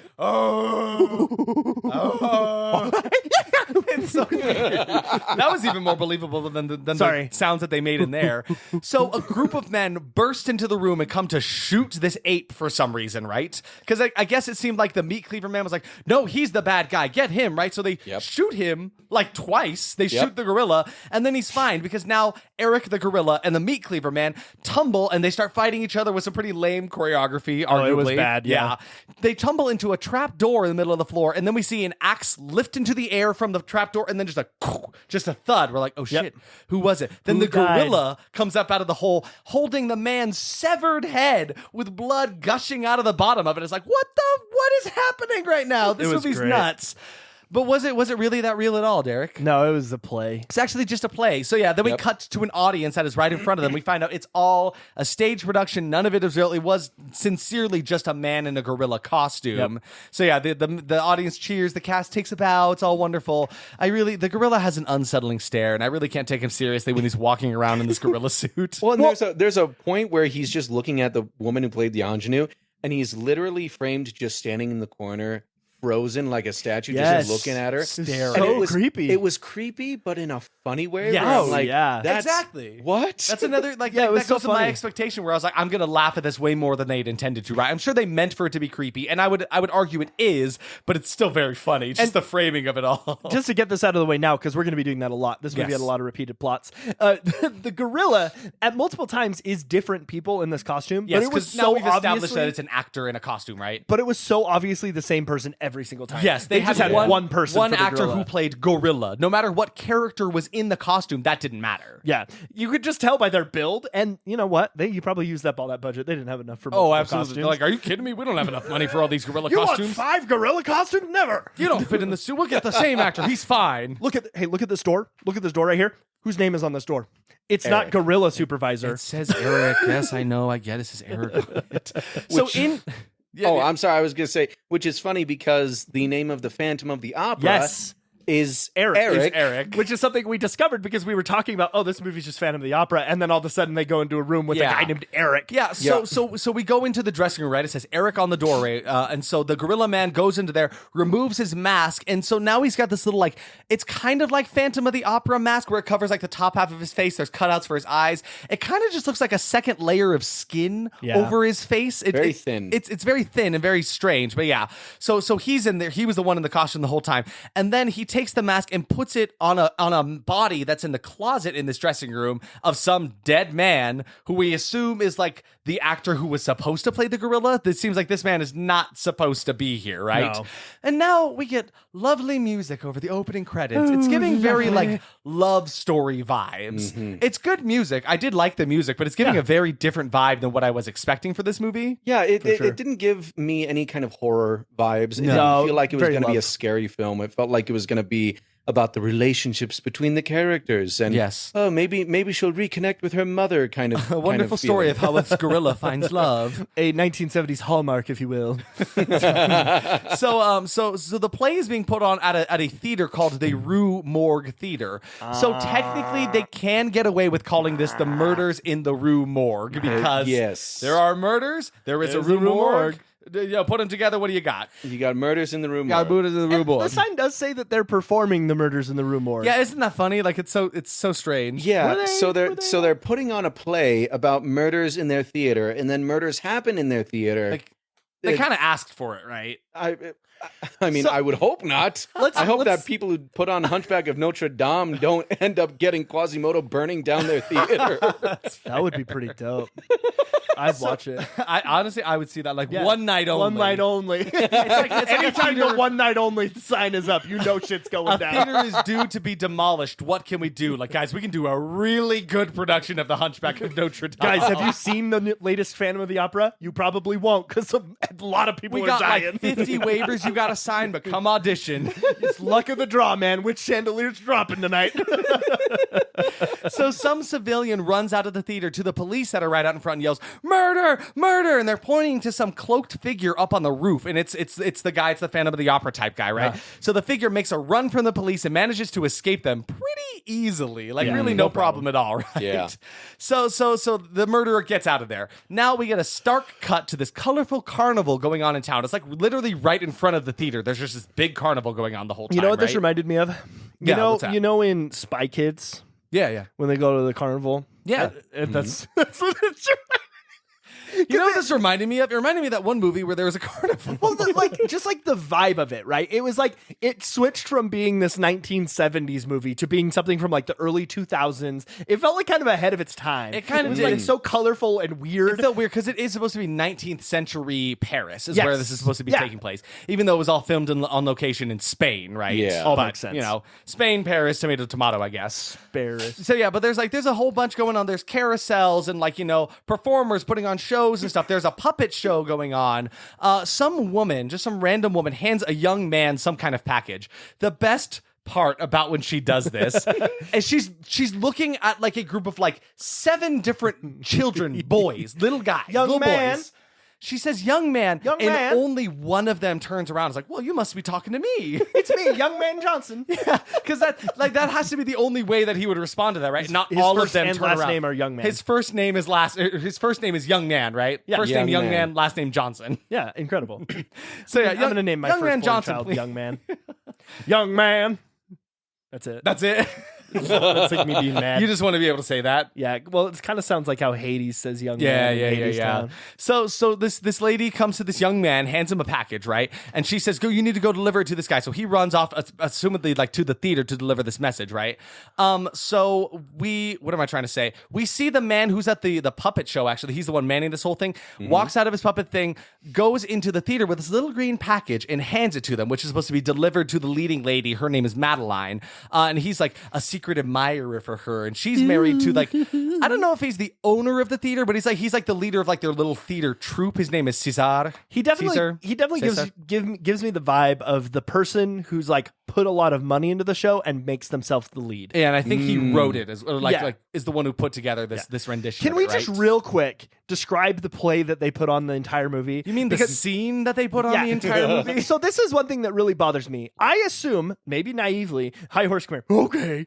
Hey, you're back into it. Yeah. Okay, so He had a nap. He's fine. He's feeling better. All right, I'm up on my high horse. In movies, and specifically this movie, all the time, actors are putting these things on, right? Yeah. They understand how plays work. But they don't show that in the movie. So No. in this one, which happens all the time, the play that they're putting on is like a 5-minute scene, and it's always the same thing, even if it's a different play they're putting on. Yes, we cut to the play multiple times throughout Yes. the movie, right? And even a different play that is pretty much the same exact story, which we'll get into later. But like, it's always the same It's the one exact part. They're not same at different points in the story every time they come back to it. So we are led to assume the entire play is this one 5-minute scene. It has to be. So, like, this crowded theater, everybody's coming to see this one moment of this this one play, and it's the part we described at the beginning. Yeah. It's the part where the girl's on the cage, the gorilla breaks out, Gets rescued by the gets gorilla. rescued. They have to fight. And there's even a flashback sequence with a different play later. That's the exact same plot. the same exact thing. same It's the one. exact same thing. Yeah, Caesar really knows how to write one kind of play. Yeah, it really But yes, bothered this me. packed like opera house looking place is like, you know, packed with all these fancy gals and guys and gals, you know, and like they're all here to watch this one play. Maybe that's how we should market things. Be like, hey, do you want to come see a play but still have so much of your evening left afterwards? We've got 5 minutes. We've got the play for you. We got a tight 5. Listen, I know you don't believe us, but it's got story, it's got struggle, it's got love, It's got gorillas. Gorillas. You hear that?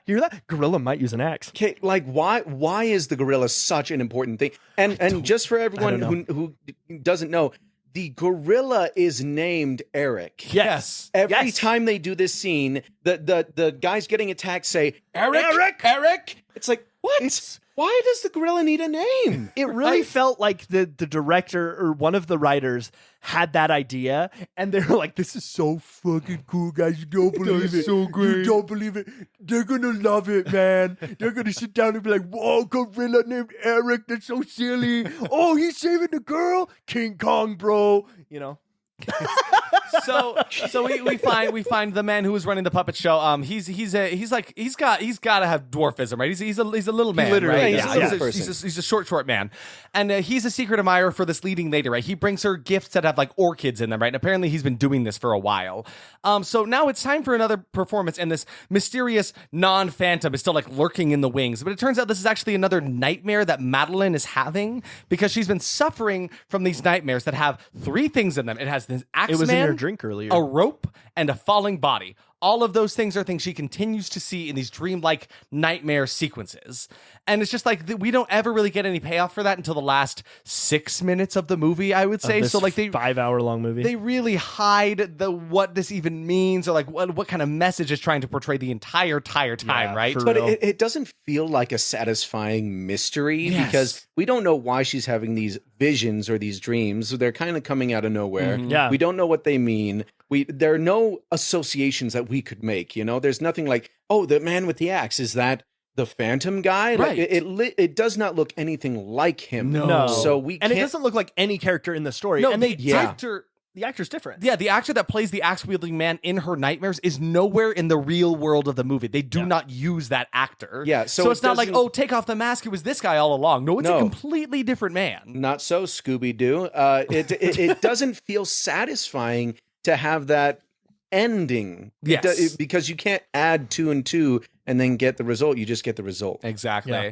So there was that girl earlier who called to Young Man Johnson, right? And she said, "Hey, Young Man Johnson, deliver this note to me." Okay. It was delivered to Caesar, and he's the man who is the leader of this theater troupe, right? Yeah. It's like, I need you to come meet me at this place. Come here, right? So now he's away on business, is what he tells his wife, Quote unquote. and he just goes to some wild party, Dude, just a crazy time. I don't know if this was supposed to be a brothel or if this was just a Saturday night cafe. There but were this can was- dancers running through the place, a live like orchestra playing music.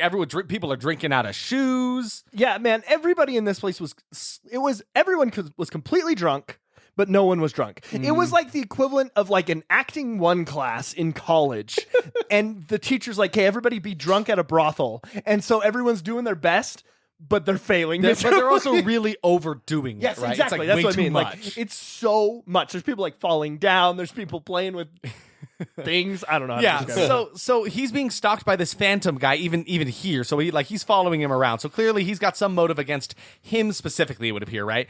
So this girl that called him in here, right? She's asking about Eric's murder, the gorilla, right? And so like she's talking about how there was some man who had died in the past. His face was burned with acid, and then Caesar is like, "Oh no, he's dead. Like it couldn't be him. Absolutely not." So I'm like, that's definitely who this phantom man is, right? Because he's got his face covered up, literally where there could be an acid burn. That's all I could assume, right? So then he commits adultery. He commits adultery with this lady in this Just kind of out of nowhere. Yeah, exactly. He literally is talking with her. It's apparent that they have some kind of history with each other, right? And so then she's like, "Oh, talking about murder. How about past love?" And then she just flops on the bed. Like, yes. She's like, "Okay, I'm gonna lay down now." it was so wild, it was, yeah. It was the time. It was the kind of thing like, All right.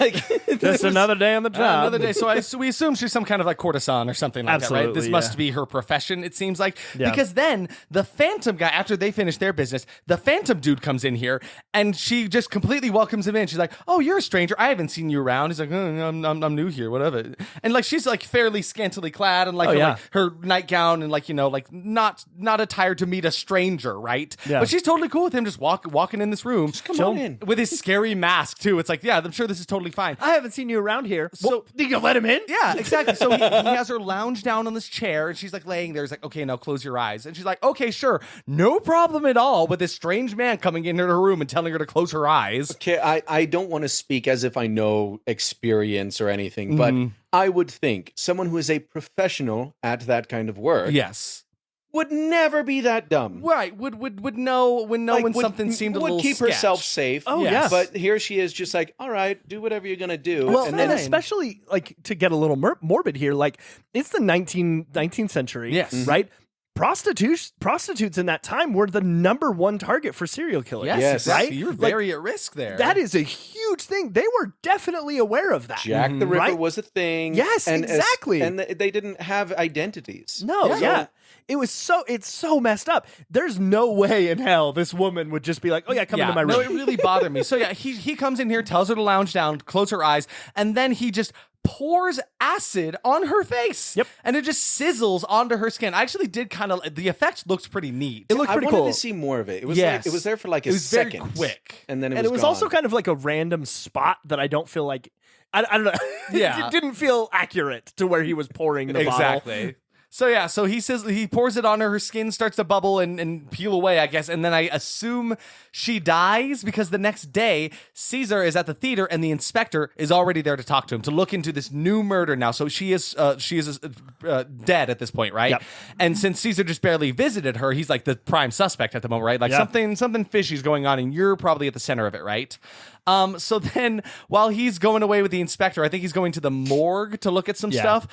Madeline is as walking through the park, and that admirer from the beginning of the movie, he is basically like catcalling at her from his carriage, like through this park. His name is Pierre. We find out his name is Pierre, but it's really funny because she's walking like just a calm, casual stroll, Yep. hardly breaking a sweat, right? And he's being like, it is a horse-drawn carriage. He is moving at a speed much quicker than her, Oh, but yeah. they keep having a conversation with each other. I'm like, there's no way he would be walking at the same pace as she is, right? Like, Yeah, it was no. so funny. It was very silly. But anyway, he's calling out to her and he says, "Hey, I'm your secret admirer, Teehee. I want to help you, though. You should be a great star, and I've got very special friends that can help you reach that stardom." Wink, wink, nudge, nudge.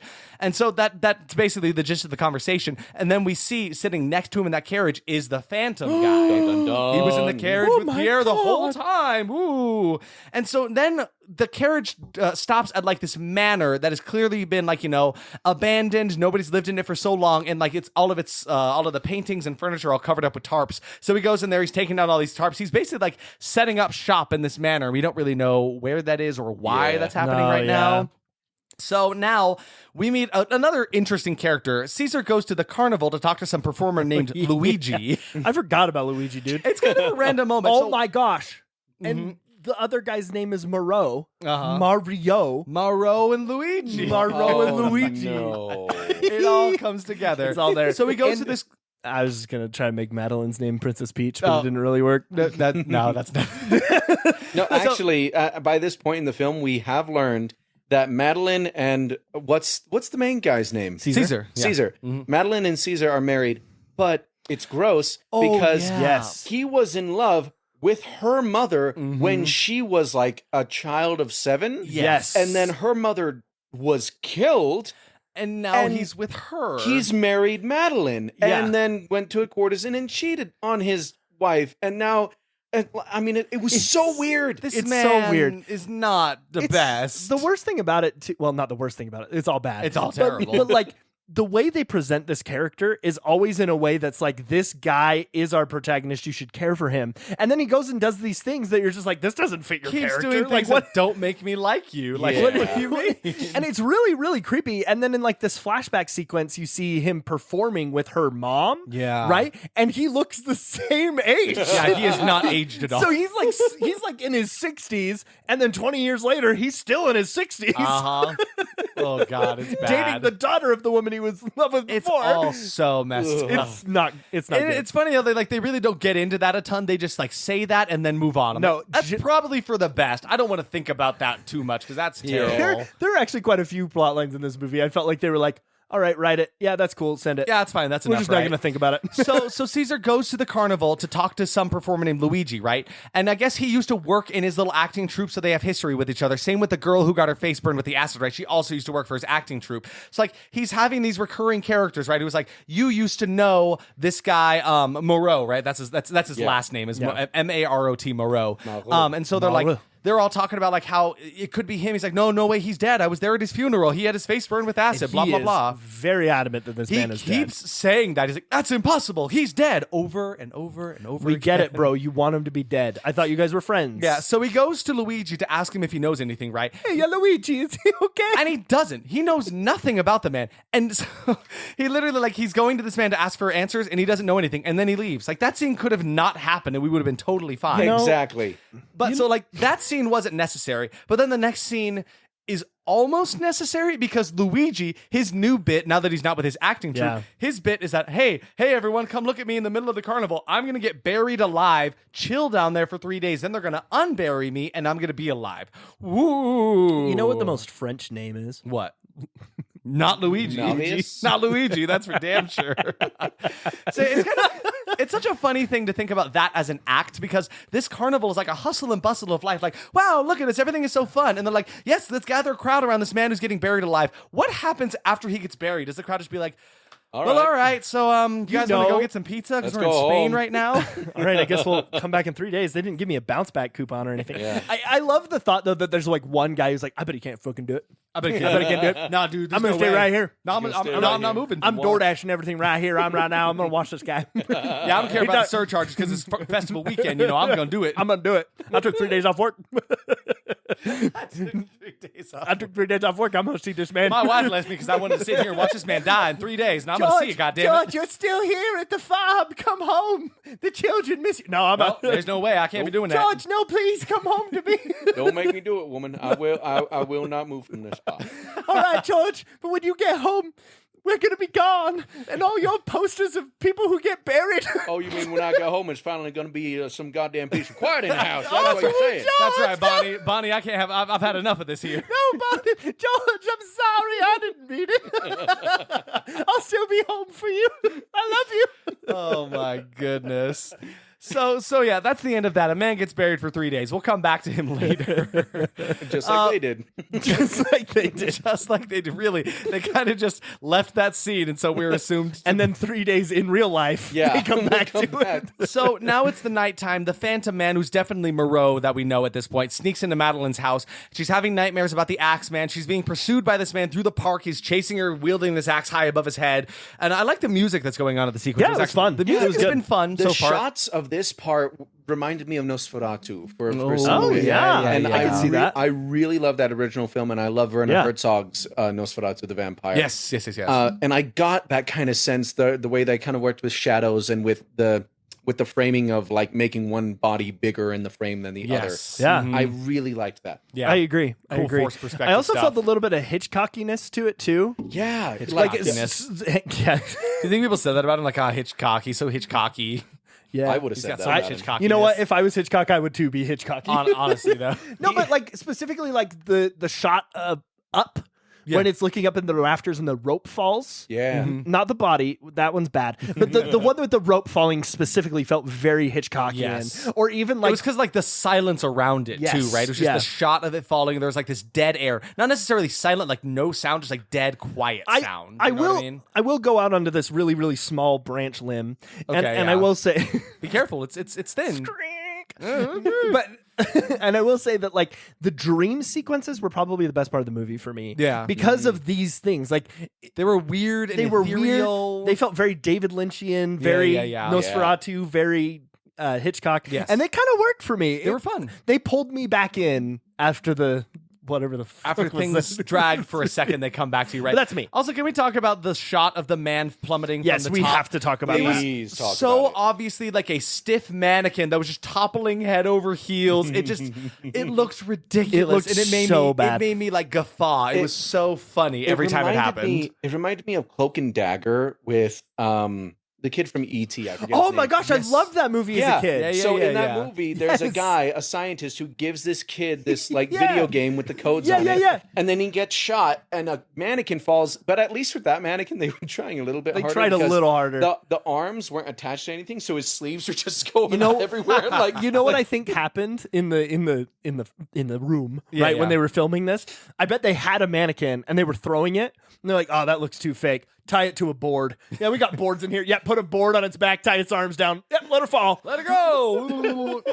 Well, we've used up our $700K budget, so we can't really film it again. I guess that's the take Yes, we that's got. the one take. One take Yeah. wonders. How many times do people fall in this movie? I think we'll show that like 8. Oh yeah, use the same one. Just use the same one. Just for you. Nobody will know. Nobody You won't even notices. care. Yeah, listen, people in the theaters these days, they don't watch the movie. They're making out with their gal. They're not watching the movie. So remember that man from earlier, his secret admirer, Pierre, who was in that carriage? He shows up to save her from this man that's chasing her in this dream sequence, right? Every time he shows up on screen, does he appear? Yeah, my Pierre. I appear. appear. Is this me appear? So he appears, he saves her from this Axeman, right? So she gets in the carriage with him, and then she looks at him, looks outside the window, looks back at him. Now he's gone. Then looks out What? again. Now he's driving a carriage next to her. Oh my god. And then who's driving the car? It feels very Nobody's much like driving those, his car those Old carriage. Spice commercials where it's like, look at your man, now look at me, now look at your man, now look at me. Sadly, he's not me, but like, look out the window, now look at me, now look out the window. Now I'm gone from the car. Now I'm driving another car. Now no one's driving Where your are car. you? You're outside a cemetery. You're outside a cemetery. You're in front of your mother's house. Because now she pulls up to some manor and the Phantom like apparates right in front of it. It was a neat effect. It was kind of corny, but I did like that they did this where like the doors open and then he suddenly appears, just fades into existence and then fades away. Yeah, I liked this a lot. again, it was so stupid. The but dream sequences are probably some of the best in the movie. like, it was so cheesy the way he disappeared and appeared, but it didn't bother me Yeah. at all. I was like, okay, yeah. And then there was another It's cool moment. 1970. I'm here for it. There's another cool moment that happens when she enters the house now and she finds an open coffin, just like the lid is off of it, and she sees herself rise up from inside of it. Then she turns into a skeleton all of a sudden, and then Yeah. she's awake. Like that was probably one of the more interesting of the dream sequences in the entire sure, thing, right? for sure. So she starts telling Caesar, her husband now, about the dream and about the house, and he tells her that it's actually her mother's house. Like, don't you remember? That's your mom's house. And she's like, how did you know? How could I forget? I forgot about mother. Like, what? What do you mean you forgot about your mom? The whole thing? Okay, high horse time. Get on high horse. Go high horse. I really, really, really, really hate this vibe that she gives. Yeah. Because this is very much the 1970s woman ingenue, right? Like that. I mean, it's just like men wrote the movie, right? Men Right. don't often know how to write women. And it there are is women fainting for so no reason in the movie obvious. too. Yes, and that's exactly what I was going with this. Like her friend later on in the movie just hears something and passes out, and I hate that. Yes. I really hate that. I'm so glad that we've gone away from that in film mostly. Like the idea that they're like, I can't write a woman's reaction to this, so we'll just have her faint. Exactly. We'll have her It's a pass simple out. trope, It's like- so stupid. Yeah. It really, really makes me mad. But this character, her character, Margoladeline. Madeline. I'm sorry, they said her name different like 18 times in the movie. Yeah, it's Madeline, Madeline, Madalizzle, Madarabi, Metamucil. Metamucil, Metamorphosis. Pepto-Bismol. Yep. No, That's her. but I feel like her character could have actually been a very strong character, Absolutely. especially with how her climax ends up happening towards the end of the movie. Like you could have had an extremely great, powerful, like protagonist character in her, but it wasn't written that way because there was so much fucking sexism that no one was paying any attention to it, right? They just kind of ignored her until it was convenient not to ignore her anymore. Exactly. Yeah. She really was only made useful when they needed her, right? She kind of took a backseat the rest of the movie until they wanted to use her as like a plot device, right? Exactly. And I mean the trope that everyone's in love with her didn't even necessarily need to be there, but if it was there, at least utilize her as her own character instead of just being this tool for the men to use as far as the movie goes. Absolutely right. Well, and coming from a classical literature perspective, a lot of classical horror literature actually came from female writers. So Yeah, they exactly. were able Really, to write. though? Yeah, They did. and they were able to write women in these more creative, more engaging ways. Absolutely. But of course, many of them had to write men as well. So it's like Yes. Frankenstein. Okay, some of the most iconic characters in horror literature ever, written by a woman who understood character rather than Yes. because that's what I think. When Mary I Shelley. think Yes. that a female character is written badly, I just think to myself, the writer didn't think out that character. I would at least appreciate the character having actions and emotions Yes, and being human. opinions. Yeah, human. And I feel like that alone would really help. Although, credit where credit is due, whatever little it is, it does pass the Bechdel test because there are two women who talk to each other Talk to each other. about That's like, true. oh, where are you going? I'm going to my mother's house. Why? I believe she was murdered there. And so it does do that, but it's so poorly written. Yeah, for the characters. absolutely. Yeah. Definitely. So she's telling Caesar about her dream, right? He tells her, like, that was at her mother's house, and she's like, I need you to tell me about my mother. And he immediately is like, let's not talk. I don't want to talk about death all of a sudden. So she convinces him to start talking about it. He talks about how Moreau, who he truly passionately believes is his dad, tells her a story, and we see a flashback, and he's talking about how Moreau was in love with her mother back in the day, right?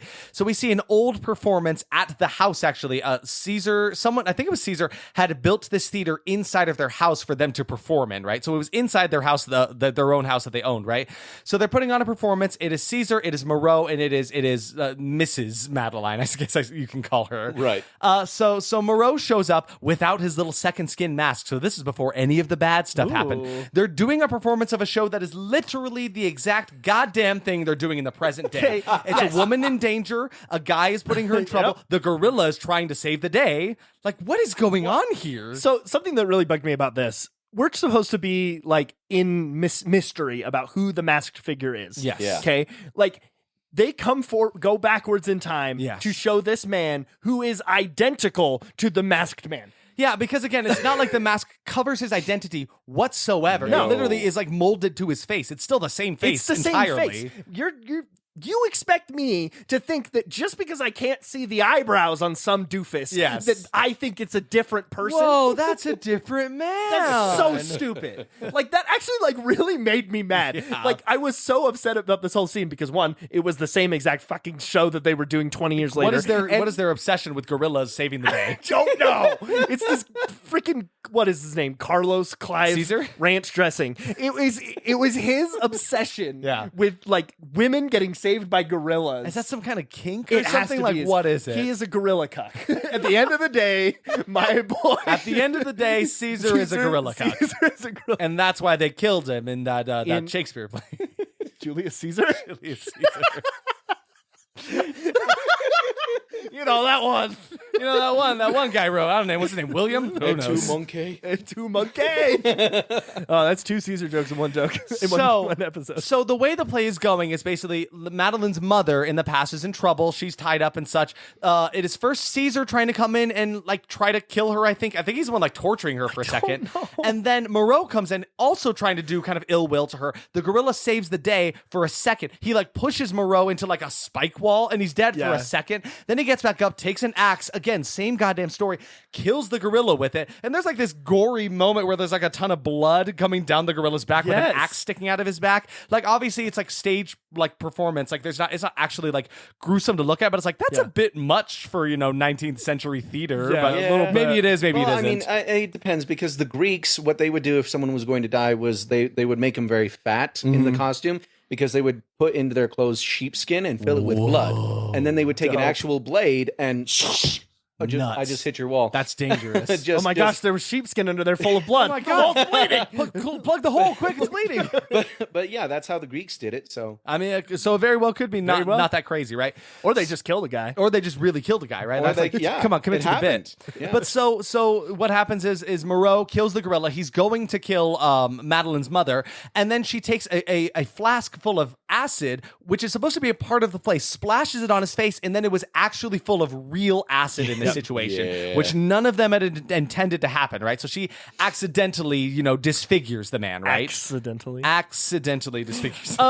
So one thing I want to say right here, Mm-hmm. and Science Jim's actually vibrating. Hold on, Science he Jim. wants to come in here. I was Science just Jim, gonna. I had a question. Science Jim. Actually. Okay, what's up? So it's just funny. I'm like, Moreau was splashed with acid. We've seen that in this flashback, right? And he's alive, living a completely normal life. He's just got a burnt up face, right? That's true. He has now killed another person who he just splashed once with acid, and now they're dead. Yeah, that happened. I watched the movie. I was there. Is that possible? Like, why Yeah, did he it's survive possible. and they didn't? Oh, it is. Yeah, it's possible. Well, actually, it's also very possible to die. Whoa. It's very possible to die. Always Let it me is. tell you something real quick. So the common acids that you'll see are like sulfuric acid or hydrofluoric acid, Right. hydrochloric acid. You know, all your usuals. Yeah, the normal stuff. They're going to cause some crazy skin burns. Of course, yeah. Crazy skin burns. Crazy. It happened to my Uncle Jimmy once. Same name, crazy. Wow. So, Hope it's not hereditary. but most of the time, it's just going to cause pretty bad disfiguring and stuff. Yeah. But what can happen, and this is why your kids got to be careful when playing with acid. AIDS. What? Oh, sorry. Go on. Definitely not AIDS. Not AIDS. Probably something else though. Tynan. Okay, you can go into hypovolemic shock, Okay. which is, and I will describe it for you, is It's an graphic, emergency. so- Oh, yeah, it's a trigger warning. An emergency condition in which severe blood or other fluid loss makes the heart unable to pump enough blood to the body. So basically, what can happen is your body can go into shock, and all of that blood and stuff that's curdling with the acid will stop the blood flow to your heart and can kill you. And you'll get AIDS. So it is Yes, possible. no, you don't get AIDS. I'm sorry. I thought I was on the right track. You're on the very wrong He's page. speaking from experience. Who He is needs this to guy? know. Why did you bring him on your podcast? Science Jim, I'm actually a huge fan. Oh, it's really? Very nice to meet you. Have you face read to my face. books? I've read only two of Which one? them. Yes. Your biggest the bestsellers. Science in You. Science in You and Hell Bites Hell Science Rules. by Science Rules. Yeah. You got to read Hell Bites Science Rules too. I go into a whole Electric chapter. Boogaloo. I do a whole chapter about how demon sperm can cure any wound. Any Really? wound. But it's really hard to get a hold of. It's really hard. What's Not it many called? people survive. Jim, what are you doing? I don't know. I've had a hard week. Okay. You did It's die nice to for a meet you, minute. Tynan. Nice to it's meet great you. to be here. I haven't been on this podcast in so long. You know. replaced me with a horse. Why did you replace me with a horse? Hey, check it up with Derek. That's his whole bit. Why'd you replace me with a horse? I don't know, man. Well, anyway, any science questions for me before I go? That's really all I got. How was Hell Hospital? Was that good? Oh my God. Oh, it was horrible. Oh, yeah? Yeah. They kept showing me reruns of I Love Lucy. Oh. And I hate I Love Lucy. No, you hate I Love Lucy. Ricky! Ricky! Okay, I'm gonna. Just go take a rest over there, Science Jim. Bye, Science Jim. He's gone. Man, I Oh, love we love you, Science Jim. So that now Moreau is completely bandaged up now. He looks like the Invisible Man, like how much they covered him up. Yes. Which Yeah, is he funny did. because his whole face was not disfigured, just like the front half of his face. It was kind of weird. Yeah. But so Madeline's mother comes in there and into the waiting room at like the hospital with him, and she's like, I don't care if you're disfigured, I don't want a handsome man, I want you. Which is kind of funny because She says, "I hate handsome I men." hate handsome men. All of my leading men are handsome men. I don't know about you guys, but I was a little offended by this. I was just sitting there like, why do you hate me, huh? Oh, you would. Just kidding. But I think I would be offended if I was in his position. No, Because she basically absolutely. tells him, like, I don't want a handsome man. I want you. It's like, okay, well, Okay. God, what does Wow. that make me? No wonder he faked his death in a second. Yeah, we'll assume that's because of. We'll assume she's mentioning because of like the disfigurement due to the acid or something. I don't really know. I don't know. But yeah, shortly afterwards, according to Caesar, he took his life, and that's how he died, right? So that's how he's sure that he is dead. He saw the funeral. He's like, this guy is for sure dead, no problem, right? Guys, listen to me. He's dead. I swear to God. I swear to God. I swear to God. Listen he's to dead. me. So, ding, ding, ding. What's that? Oh, it's our timer that we left for 3 days. Remember Luigi? Remember Luigi who was dead for a second? Wait, what was that voice? Mario? It's me, Mario. Yeah, he's in his. Mario, it's me. I want to come out now. No, you stay in there. Mario, it's me. There's a ghost Oh, in you here. stay in there. kill the Mario Brothers. Mario, Who are you? Mario, I'm Bowser. Is this? Mario said a Bowser there. I want to come out of the coffin Woohoo! now. It's What? me, I'm Mario. going on another adventure, Mario. Please. I can do Wahoo, but I can't do anything counts. You guys are pretty good at these. You just burn Mario. Oh, I think maybe Luigi is safe down in this coffin. You know that picture of Elmo burning? What? You know the picture of Elmo burning? Yes. Imagine that as Mario. That's what just happened. So it has been 3 days. It is time to remove Luigi from his coffin. So they unbury the guy. The whole town is around him at the carnival again. And then, so like they open the lid of the coffin and he's sitting in there. He looks like he maybe could be dead. So like his assistant lady calls, doctor. Just, oh, that was sorry. way Yeah, no, that was too way much too much emotion. You're right. Holy Sorry, crap. Derek, give it to me for real. Doctor. Just like calling for a doctor within the crowd, right? They didn't have a doctor on hand for this a bit. random doctor. They didn't have Yes. a doctor coming by. They didn't have one a prepared. random doctor. Doctor? Is there a just forgot. doctor in the house? That's what she was doing. Basically what they did. So they call for a doctor to ensure So they call for a doctor to ensure that he's alive, right? Then Moreau in his ominous cloak comes up, covers the man, and then proceeds to splash him in the face with acid too. And he was alive, by the way. Okay, He did survive. This part, I don't want to get graphic here, but we got to talk about what this looked like. Please it go. looked like this man came up and did some things to his face, and then just like ran away. I'm gonna run up and do this to this man's face. It's just insane to me. It's so funny. I think just so he runs away and they're like, oh, stop that man. They come across a dead body on a carousel that's just spinning around on the carousel, which I thought was really fun. He had like his throat slit. completely forgot about. Is that who was supposed to be the doctor? I Is think that what so. it was? Okay, so Doctor? I guess that makes sense. But Yeah, I just thought yeah. it was like a guard or someone that he ran into. Yeah, I thought was it was not the very doctor, too. specific as to who it was, He right? didn't look like he didn't have a lab coat on. No, yeah, and doctors all have lab coats, especially in the Exactly. 19th century. And he wasn't that old either. So Count Trivia and I were talking, and we read a trivia together. Apparently, when they were filming this scene, the director said to leave it ambiguous because 3 guys on a podcast in 50 so years are going to talk about it, and they're going to speculate it's the doctor, They're gonna and come then up that's with their going to go own. down. Yeah, and they're going to, and it's going to really hit. That's when it's really going to hit. yeah, hey. So we have another production of the play going on again. There's murders happening. Why are people still coming to see this play? It's the same one scene over and over and over again. And so they're doing the play, and then Madeline passes out, and she has another one of her nightmare sequences. Really not much to mention here. She has another nightmare. You know how those Same go thing. at this point, right? But since she passed out during the show, they have to take a sudden intermission, right? They're like, hold on, guys. We'll get her back up on her feet, right? And so what even happens at this point? I think they stop the play because I don't Yeah. remember what happens after this, right? Yeah, I think after this point, so she's like, wait, did she? Hold on. What happens right now? I mean, we all have notes. I'm completely lost. Oh, I think they just stopped the play. I don't think they ever came back to finish the production. No, they didn't. No. Because then it just goes forward. Now the inspector's there talking about how he was there that the day Moreau was pronounced dead. Yes. He's talking Yes. to Caesar right now. Yeah, It's yeah, a yeah. conversation between just the two of them. I mean, that's a testament to how convoluted and confusing this movie was. Yes, really, though. It's like All 3 of us cannot remember. Yeah, and we have notes about it in front of us. okay. So I think it was kind of random because the inspector is talking to Caesar, Yeah. and he's like, "Oh yeah, if only we had some evidence that he was dead." So then Caesar went to his grave to see if the body was there, and the body wasn't there. And at the same time, Madeline is like, "I got to figure out these dreams." So she goes back to her mother's old home, and that's where she meets Pierre. Yes, That's exactly. where Pierre appears. Yeah, appears. So the inspector is talking about how he was there that the day that Moreau was pronounced dead. He was actually there to arrest him because this is a part that Caesar didn't tell Madeline in the story. Apparently, he's the one who killed her mother with an axe. So he was there to arrest him, and that's why he took his own life because he didn't want to be caught, right? And so Is it though? Yeah, so the inspector is sitting here speculating, I wonder if Moreau was buried alive just like Luigi was, especially since they both worked for the same troupe. Right. Maybe he got some insight on like, hey buddy, so I loved the show. Great show. Thank Really you, loved I it. wrote it. So I was wondering just like what's your secret? Like how do you do the whole staying alive for 3 days underground? Listen, you just breathe really hard, bro. Yeah, Really, that's it, huh? you Yep, just just like- practiced for 15 years. Yep. Yeah, you get it. This guy So- gets it.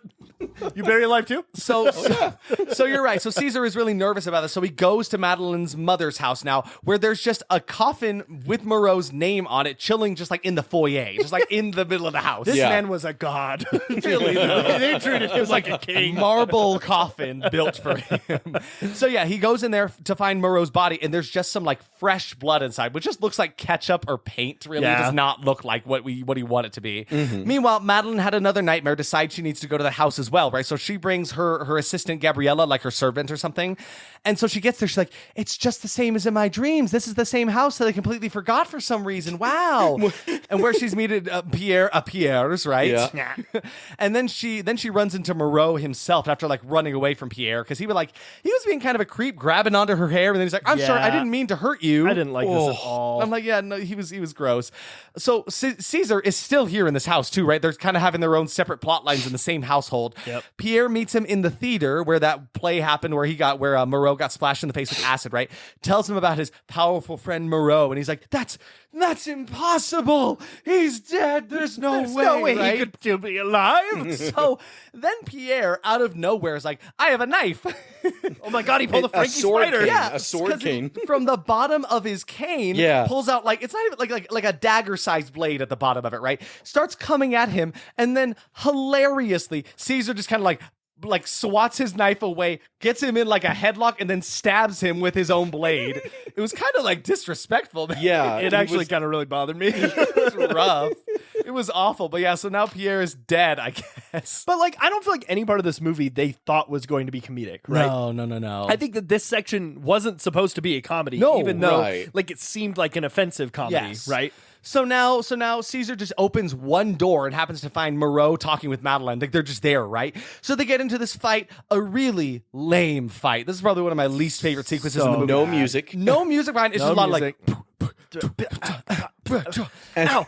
In the fight, Caesar shatters Moreau's mask, revealing his disfigured face underneath. I didn't expect it to be hard. It shattered like an eggshell. This I liked the effect of it, hated the means. like it was so dumb. Like it was obviously leather the rest of the show, Yes. the rest of Yeah. the movie. And then this part he just grabs his face and shatters it. Kind of Kinda like an neat. eggshell. It was looked cool. fun, yeah. So anyway, so they're fighting and stuff. Caesar gets Moreau in like this lock on his neck. He starts strangling him, and then he gets Madeline. It's like, hey, give me the pillow. Then together they smother him, suffocate him to death. And then they seal him in his own coffin. And we do find out Pierre did live. He's like, he gets a shot from outside of the house. He's still alive. He'll probably come back around. And he actually does immediately. Because the next day, what is it? There's so many characters. It is Caesar and Madeline are at the carnival. And then Pierre's puppet show is going on again, right? And he's giving a puppet show detailing the exact events of their murder that they committed literally just the previous night. This was kind of messed up. The kids are like, yeah, he's killed him. It's No, a kid's he's not show, killed him. right? Like, what the hell is happening? He's the murderer. So they go back to they're talking with the inspector, and he's like, oh, well, I'd like to see the dead body. And Madeline's like, okay, sure. And then Caesar's like, the body's not going to be decomposed if he goes to see the body. This is not going to look good for us who just murdered the guy. So they go there, and what's inside the coffin? Just a dusty old skeleton. What's in the coffin? What the hell happened, right? Coffin. So Caesar is feeling a little troubled by this, right? He can't sleep that night. And then Madeline is like, oh, I got just the solution for this. I take sleeping powder, and which is probably why she has nightmares in the first place. Gives him some sleeping powder. He's like, okay, sure, I'm going to go to sleep now. Gives him the sleeping powder. Then he wakes up in the theater back at the house. Okay, but the way that this was done made it seem like he was going in a dream. Felt like a dream, right? I thought it was going to explain why she was having nightmares because she kept having this stuff, right? I actually expected some sort of like, what is it? Like some fantasy explanation for everything. Yes, I thought we were yes. going Yeah. into some paranormal. Exactly. Like I actually kind of was into it. I was like, okay, there's thought like it'd be this fun. dream world that someone's controlling. Yeah, That's yeah, kind of yeah. cool. Very Lynchian. That's not what happened. So he awakens back at the theater at the mother's house, right? Surrounded by Pierre, Moreau, and Madeline. So she brought him here actually because she's under hypnosis apparently, which it was used for one plot moment that Moreau Yeah. suddenly has like hypnosis powers. It was really, really weird, It right? was so out of the blue because, and again, it comes to the fact that she did not have agency. Yes. You know, because I would have loved it if like Moreau was talking to her and I won't spoil it until we get to there, but like telling her the truth and then she changes her mind and now she's making different choices. But they take away literally all agency from her because she is absolutely. hypnotized into like a catatonic state pretty much, Yes. right? it really was definitely the writer's way of being like, we don't know what to do with you. I'll just give her a trance. Yes. Give her Yeah. a trance. It's so awful. I hated it. So Moreau calls out Caesar. He says, you were the one that put the acid in the bottle all the years ago because Caesar also loved Madeline's mother, right? So he's like, you couldn't bear the thought of the fact that she was in love with me and not you, so you wanted her to disfigure me, right? And so with the hypnosis that Moreau has Madeline under, he takes her back to a memory of her childhood. And she suddenly remembers she was actually there the night that Caesar killed her mother with an axe. And it was the same axe that we've been using this entire time, right? So she completely forgot about this, right? So Caesar turned all of the other performers against Moreau and had them all swear that he had seen him murder Madeleine's mother and not seen him do it, right? And all of them agreed, which is why he's been going through and murdering them this entire time. Hey guys, it's like kind of revenge. Can I say something real quick? Yeah, what's up? What's up? Sure. I just have to get shoved into this man's hand real fast. If you would please wait. Oh my gosh, you're so bad at this. Maybe if you brought me on the episode more. Reminds me of Mr. Monday. Oh no. That's gross. Oh, sorry. Do you want a Mr. Monday puppet? Not right now. Ask me later. I'm a little full right now. So when we were watching this movie, even though this is not what they meant, you can actually completely forget traumatic events like this, and they can be brought back to you. That's kind of what I was assuming. Under certain circumstances, doctors, scientists, observers have definitely seen this. So like DID, dissociative identity disorder, that like it, okay, I'm going to talk to this like a human because it's like such a serious thing. Okay. It actually is something that like, if a traumatic event happens to a person, like seeing their mom brutally murdered, Right. they can actually repress that so hard. Like as a defense mechanism, It's right? a defense mechanism. Yeah. So like some people actually will develop multiple personalities that can like come out to defend the person from those memories. Yes. So like this is actually a possibility. This is very one of the likely. few things that makes sense in this movie. Yeah, it is very likely that she would repress that completely, almost like when she remembered it, it was like remembering another person's life, not her own. So like, even though that definitely didn't happen in this movie, it is 100% possible. Yes. Thank you, Derek, for taking something seriously for once. You're welcome. So something insane happens, right? They're all yelling at Caesar right now. He confesses that he was the one that did the murder, right? So as soon as he confesses to the killing, Moreau takes the axe that he killed the mother with, or that Caesar killed the mother with, and decapitates him in one fell swoop. Just completely takes his head off. In front of Madeleine. So she just watched her husband, piece of shit husband, but husband die in front of her. That was so sudden. I got to Way be to honest, bring back her trauma. It was the greatest twist in the whole movie. It really was. wasn't expecting it. It was No, it was out of nowhere. shocking. I thought that he was going to see justice for him or something, or maybe sprinkle acid on him Yeah, or and something. I thought maybe the police would show up and like they would have been in the next room. They heard him confess, all that kind of stuff. No, but then as soon as he chops the head off, the police show up and then chase Moreau away. It's like, dude, you could have been a free man. That completely absolves all of your past crimes. You know? And then the movie ended. Did it? It should have ended right here. You wish because it should have ended right there. Because that would have really been a great should've. ending for the movie, right? Yeah, it really would have. She is safe now. It's left ambiguous. He's gone. That's great. I'm Instead, good. no, we go back to the 20 theater more again. minutes. Even despite the fact that Madeleine has gone through this traumatic experience again, she's like, no, I'm good to do the play again. That kind of retells these events in the first place. There's just no gorilla when it happened in real life. But so Moreau is back at the theater again. He kills the gorilla actor yet again and gets on stage, tries to run away with Madeleine on stage, and then everyone's onto him all of a sudden. This just seemed like a really fun excuse to get him to swing around the set like a gorilla. I mean, to be honest, I liked the effect. I liked was that. fun. It was I mean, fun. he was swinging between like the box seats and up in the audience to back to It the was stage. pointless. It was kind of pointless. But it was fun. There was no reason for it, exactly. but it was fun. I enjoyed it nonetheless. Yeah. So they're chasing him away now. They chase him. It takes what am I trying to say? The chase takes his way to the streets, right? So the inspector, all the police officers are chasing him through like, this 19th century Paris nonstop carnival, I guess. And it's taking way too long. So that's really all we need to say about it is they lose him in the crowd and the carnival, right? Meanwhile, Madeleine is in her dressing room being guarded by the actor that has replaced Caesar now in the play. And he's like, don't you worry. I'm going to stand guard outside your door because I know a lot of bad stuff is happening. Then immediately we hear a thud. She opens the door and that dude's been killed. He's murdered. He's dead. Wow. Kind of a brutal looking death that we didn't get to see. Yeah, his neck was like had this big gouge sticking it out looked of it. like someone ripped his Yeah. neck out. Yeah, it's pretty Kinda brutal. dope. So then Madeleine just wanders through an empty theater for far too long, continuing to get scared by nothing. Yes. Nothing is happening for like 6 minutes while Oh, she's yeah. just walking through this theater for some reason. And the music swells and she exactly. Like gasps. something was gonna happen. Yep. Nothing It happened. just took Nothing forever. happened. So finally, she eventually makes her way up to the rafters of the theater. That's and what I do finds- when I'm alone in the theater. Right, like, sure, that's the best place you can go. So she finds Moreau up there, and he's calling out to her. He's like, I need love. I need you, please. So she somehow, I don't really know how she gets down, but she gets all the way down to the bottom level of the theater on the stage. He swings down to her from a rope. He's descending from the top. So she takes the famous axe that has been killing many funny people in this movie now, and cuts the rope down from its support on the bottom, and he starts to plummet to his death rather than just casually descending, right? Yep. And so falls, and this is where that ridiculous mannequin toppling over itself, and he just thuds on the ground. Yeah, it was pretty much that vibe. so yeah, he's fallen to the ground. The police are in here now, and as he's dying, he tells her, "Remember, the will lives on after death." Bleh. And then he basically like plops down. Yep. Is dead. So you think the movie would end there, but not so fast. Back at home, Madeline wakes with a start again. She probably had another nightmare, and then someone slowly makes their way into her room. There's this long sequence where you just hear footstep. I was like, get to the point. I'm tired. We could totally tell it was Pierre based on the footsteps, though. Pierre steps into this room. He appears one more time.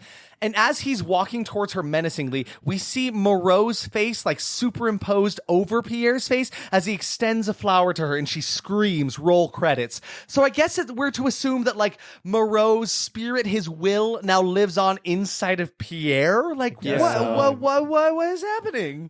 I don't get it. Oh, we did it, guys. We did it. It's done. And in that, I think we had 6 kills.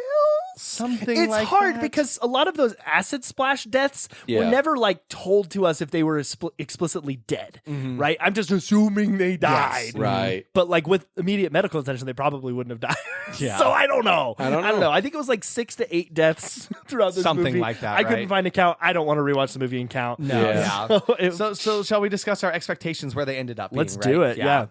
So, Tynan, you want to start us out? How your Just read- expectations? go through Sure, all yeah, five of it them. wasn't anything like the original story. Absolutely No, not. not at all. Totally called that. Yep, absolutely.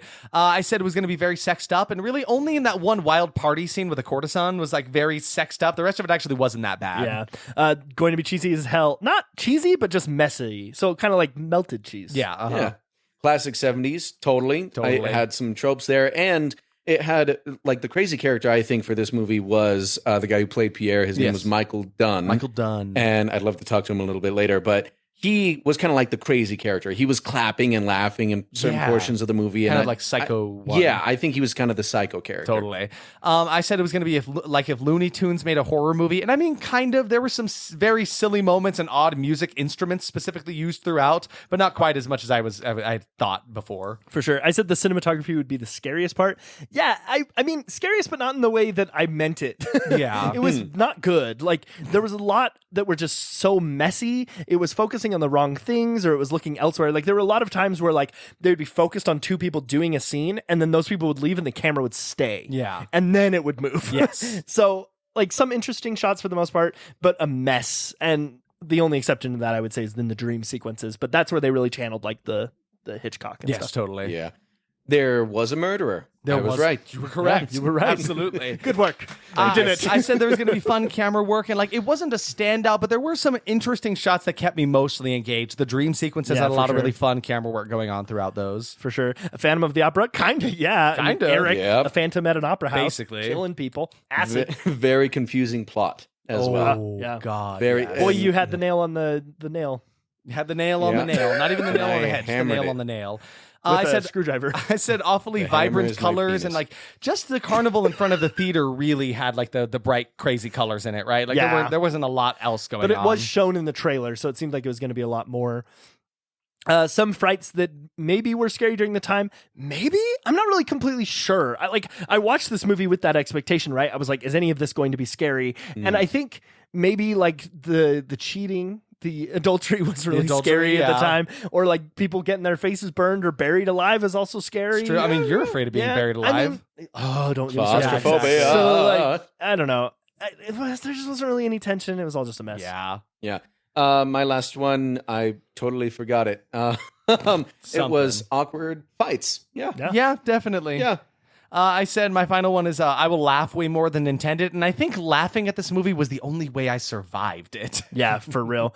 The music will be intense for basically no reason. Yes and no. The music wasn't consistent at all. It was hard to Yeah. even like nail it down. Yeah. Shall we discuss our surprises Yeah. for this one? Yeah.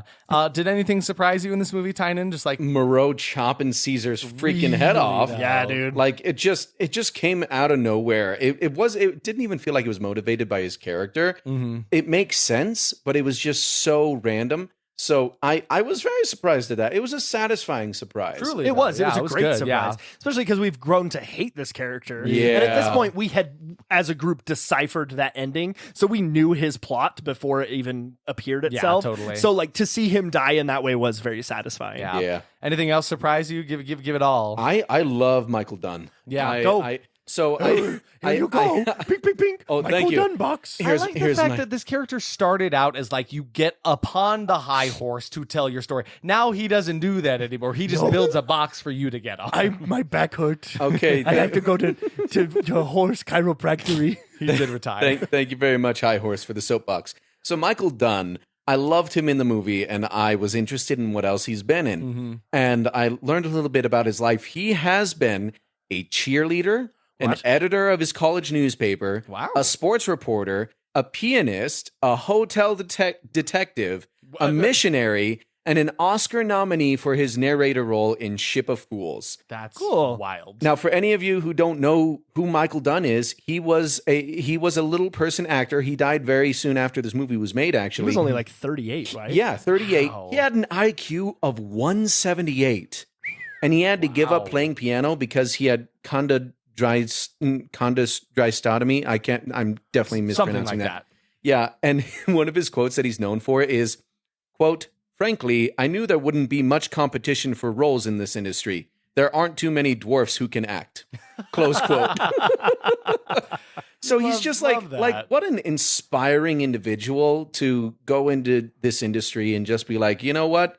I'm gonna be me. And he was, I think, one of the best parts of the movie. Yeah, and definitely really kind of killed it in this movie. He did a great job. Yes. He deserves his Tony Award, his Tony nominations. Yes. Yeah, he was nominated for Tonys. Yeah. So for me, some surprises for this movie was this 1 hour and 40-minute movie felt like 3 hours. It was so long. Yeah, it was. I was just surprised by how unnecessarily convoluted the entire thing was. Like they made way too many plot lines and felt the need to see a lot of them out like almost to their end. So I know there were a lot of like throwaway ones, but it's just like we don't need to see every single thing resolved if you're going to throw so much in here. Like that's why it felt so long. There was too much going on in this hour and 40 minutes, right? That I felt like could have ended like 30 to 40 minutes earlier and been a fine movie, right? sure. I thought there were some really fun effects utilized in this one, like the decapitation and the acid moments I thought were pretty neat. And just like you, the moment Caesar got his head chopped off was shocking. It was maddening. It was insane, to say the least. For sure. For me, how messy it was. I spent so much of this movie trying to figure out what was going on and just couldn't. They couldn't be bothered to have different plays being performed or different scenes. Different parts of the play. It was always- we wrote the one scene. Look, it's fine. They filmed it in 2 weeks. They can't write 3 other plays. Yeah. They don't write the movie the same weeks they're filming it. No, they wrote it the morning of. They don't go to location, write a movie as they're sitting there. There's so much it goes through. No, that's Sorry, exactly High Horse. I That's didn't mean to exactly step what on you. happened. No, exactly. They had to like knock on the door of the trailer with the writer, and they're like, "Hey, man, come on! It's morning time. You got to write more scenes." They actually had 3 months of filming, but they only got 2 weeks. And it was actually High Horse. High Horse guy was like, "I'm tired of writing this movie." No more writing. No more. Just same scene. Same scene. Anyway. Wow.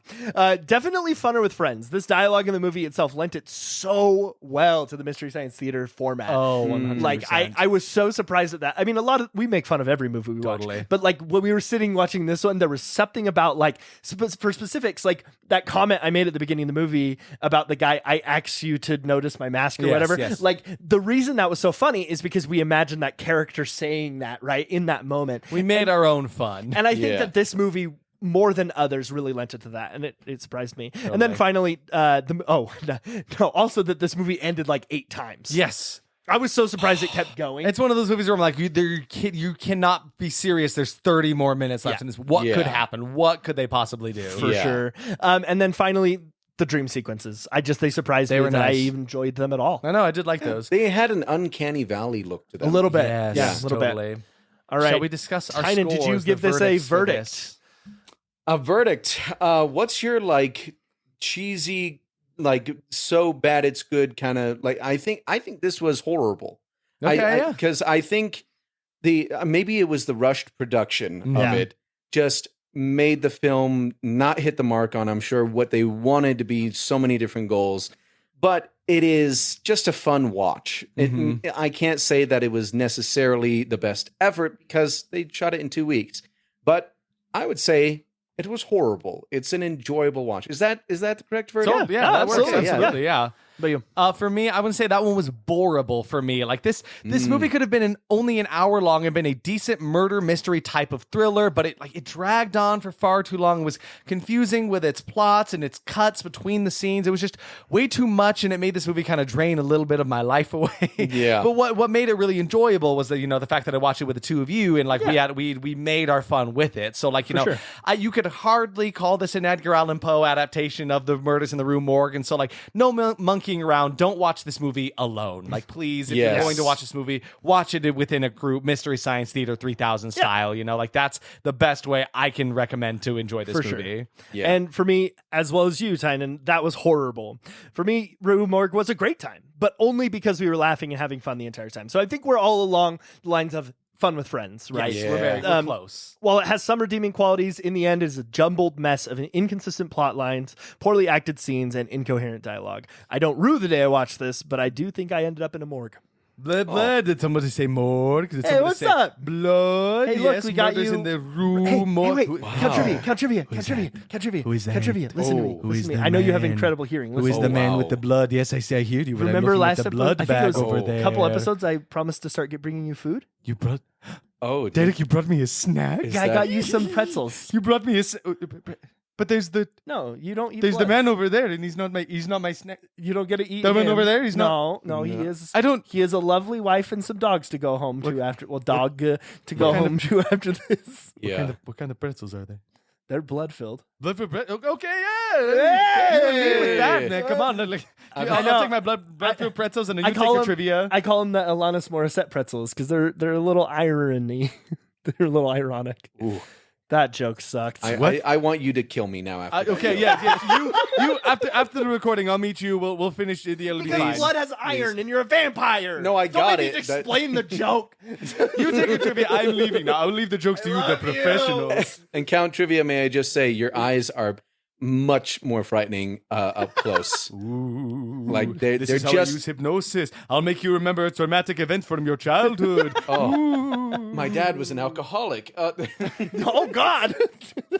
So You trivia, forgot that? trivia for this week. I never forgot in an that. interview included on the In an interview included on the movie's DVD, director Gordon Hessler said that he thought the majority of people knew the ending of the source short story because, it's a film based on the Edgar Allan Poe story. Yep. And there's been a remake and it's been shot more than once before. So Hessler thought he would just reimagine the story and introduce new story elements, taking a lot of inspiration from like the Phantom of the Opera and things like that. So he's like, everybody knows it. Might as well just like change the whole thing. I guess that would work if you didn't change so much. It's like not even. It was the not same even the same story. Like there is an inspector in the movie, but he plays no critical role.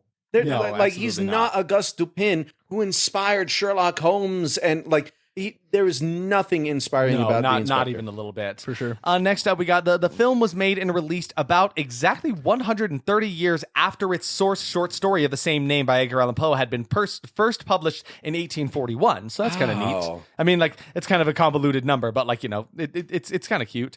Nearly all of Lily Palmer, who played Madeline's mother, all of her role was cut. In post-production. Is that why Whoa. we all thought they were the same actress? Maybe, because apparently she was supposed to have a bigger part in this story, but they just cut it I post-production. mean, it did feel like there was some more depth there. It just Yeah. didn't give it to us at all. This is the second and final of two filmed Edgar Allan Poe adaptations directed by Gordon Hessler. The first one had been The Oblong Box in 1969, which was made about a couple years earlier, sitting at a 40%. So that was they did a little bit better on that one. Maybe it's a more faithful adaptation. Not really sure. Maybe.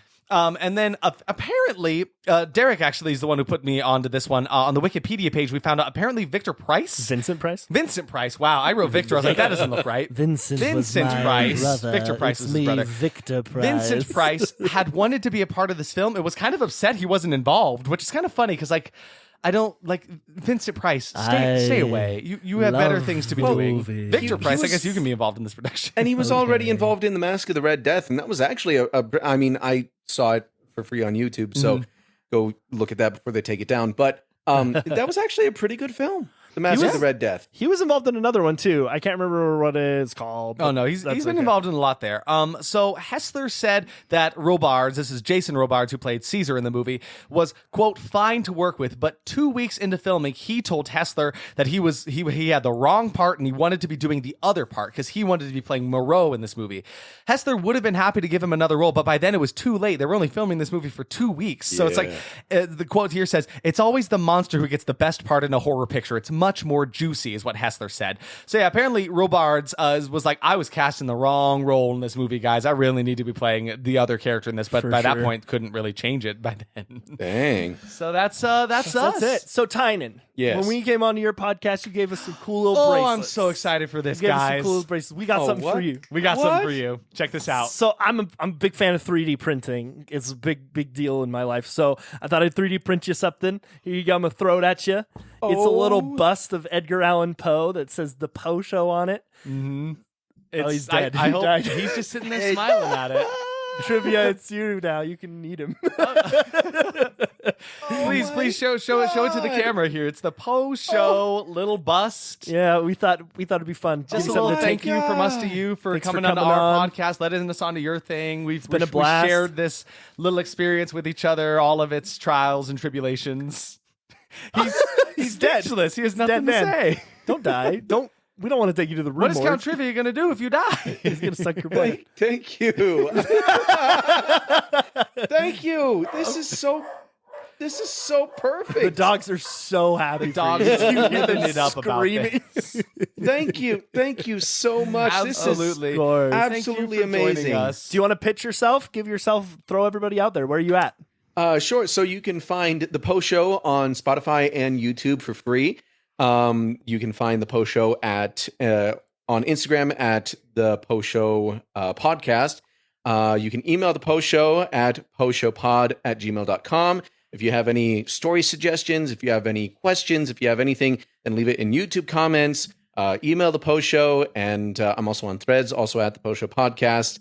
I'm going to be doing more stuff on Twitter, but I got to look at that stuff again because there's a lot of places to keep track of for all of this, right? Like it's a lot. Yeah, but the biggest way to support the show is just to listen. Check it out, please. Like, and his That's what show, we say, too. His show is great. Like, check it It's out, so fun. please. So much work goes into it. Like, you'd really be just amazed at how we can put one of these out a month and kind of at that rate, right? Because it's so impressive. This team of one doing this stuff, like it's really, like we're a team of two here, and sometimes I'm like, man, how are we going to get all this done? Living a normal life, you know? Yeah, and go listen to the Pit and the Pendulum. It's a great episode. It was a lot of fun. Yeah. I really like that at the end of every episode you have a little talkback section. That was my favorite part of doing it with you. Oh, totally. It was just like sitting there and talking about the short and just discussing what it meant to us and everything. So, and the one we did with you is probably in the next month or so. Yeah, so the Dunwich Horror is going to be in 3 separate parts, and it's going to be released. That's all our fault. It's Lovecraft's fault for making such a long story. But it's probably going to be towards the middle of February. I'm thinking probably the weekends like the 18th is when part 1 will drop, and then that will go into March. So you guys will have 3 whole episodes to listen to Isaac and Derek narrate a great As story. we try our hand at narrating, like really trying to do his thing here, you know.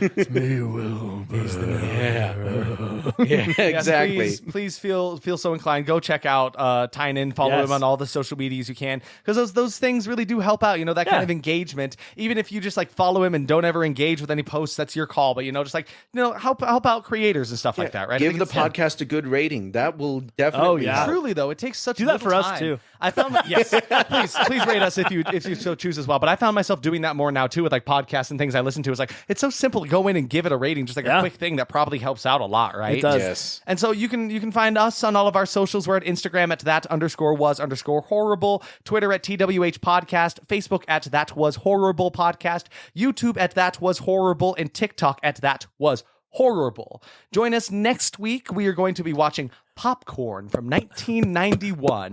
I don't know a lot about this movie. I saw a lot of people talking about it on Twitter. It's rated low enough. It's at a 38%, which is a little high for us, but like we've been up there before. Derek has turned into popcorn now, so we might need to go solve that. Tynan, thank you so much for joining us. Yes, thank you, Tynan. I hope to have you on again in the future. You know, this was a lot of fun. It was great to do a collab. This was a lot of fun. It's good to have a third voice in here. Totally, Next time, yeah. I would apprate it if you came dressed as Garfield, though. Yeah. This time you came dressed as Odie, and that didn't really do it for me. No, so yeah, it's next time, Garfield next time. We'll all dress in our Garfield costumes. We'll do a Garfield special for you guys. yeah, we'll have a little competition. You know, we'll do a live episode, see who likes which Garfield costume more. That's not happening. This is Thank you all. Thank you all for joining us so thank much. you. And in the meantime, Tynan, please join us in the end here. Ready? Here we go. Stay spooky. Goodbye.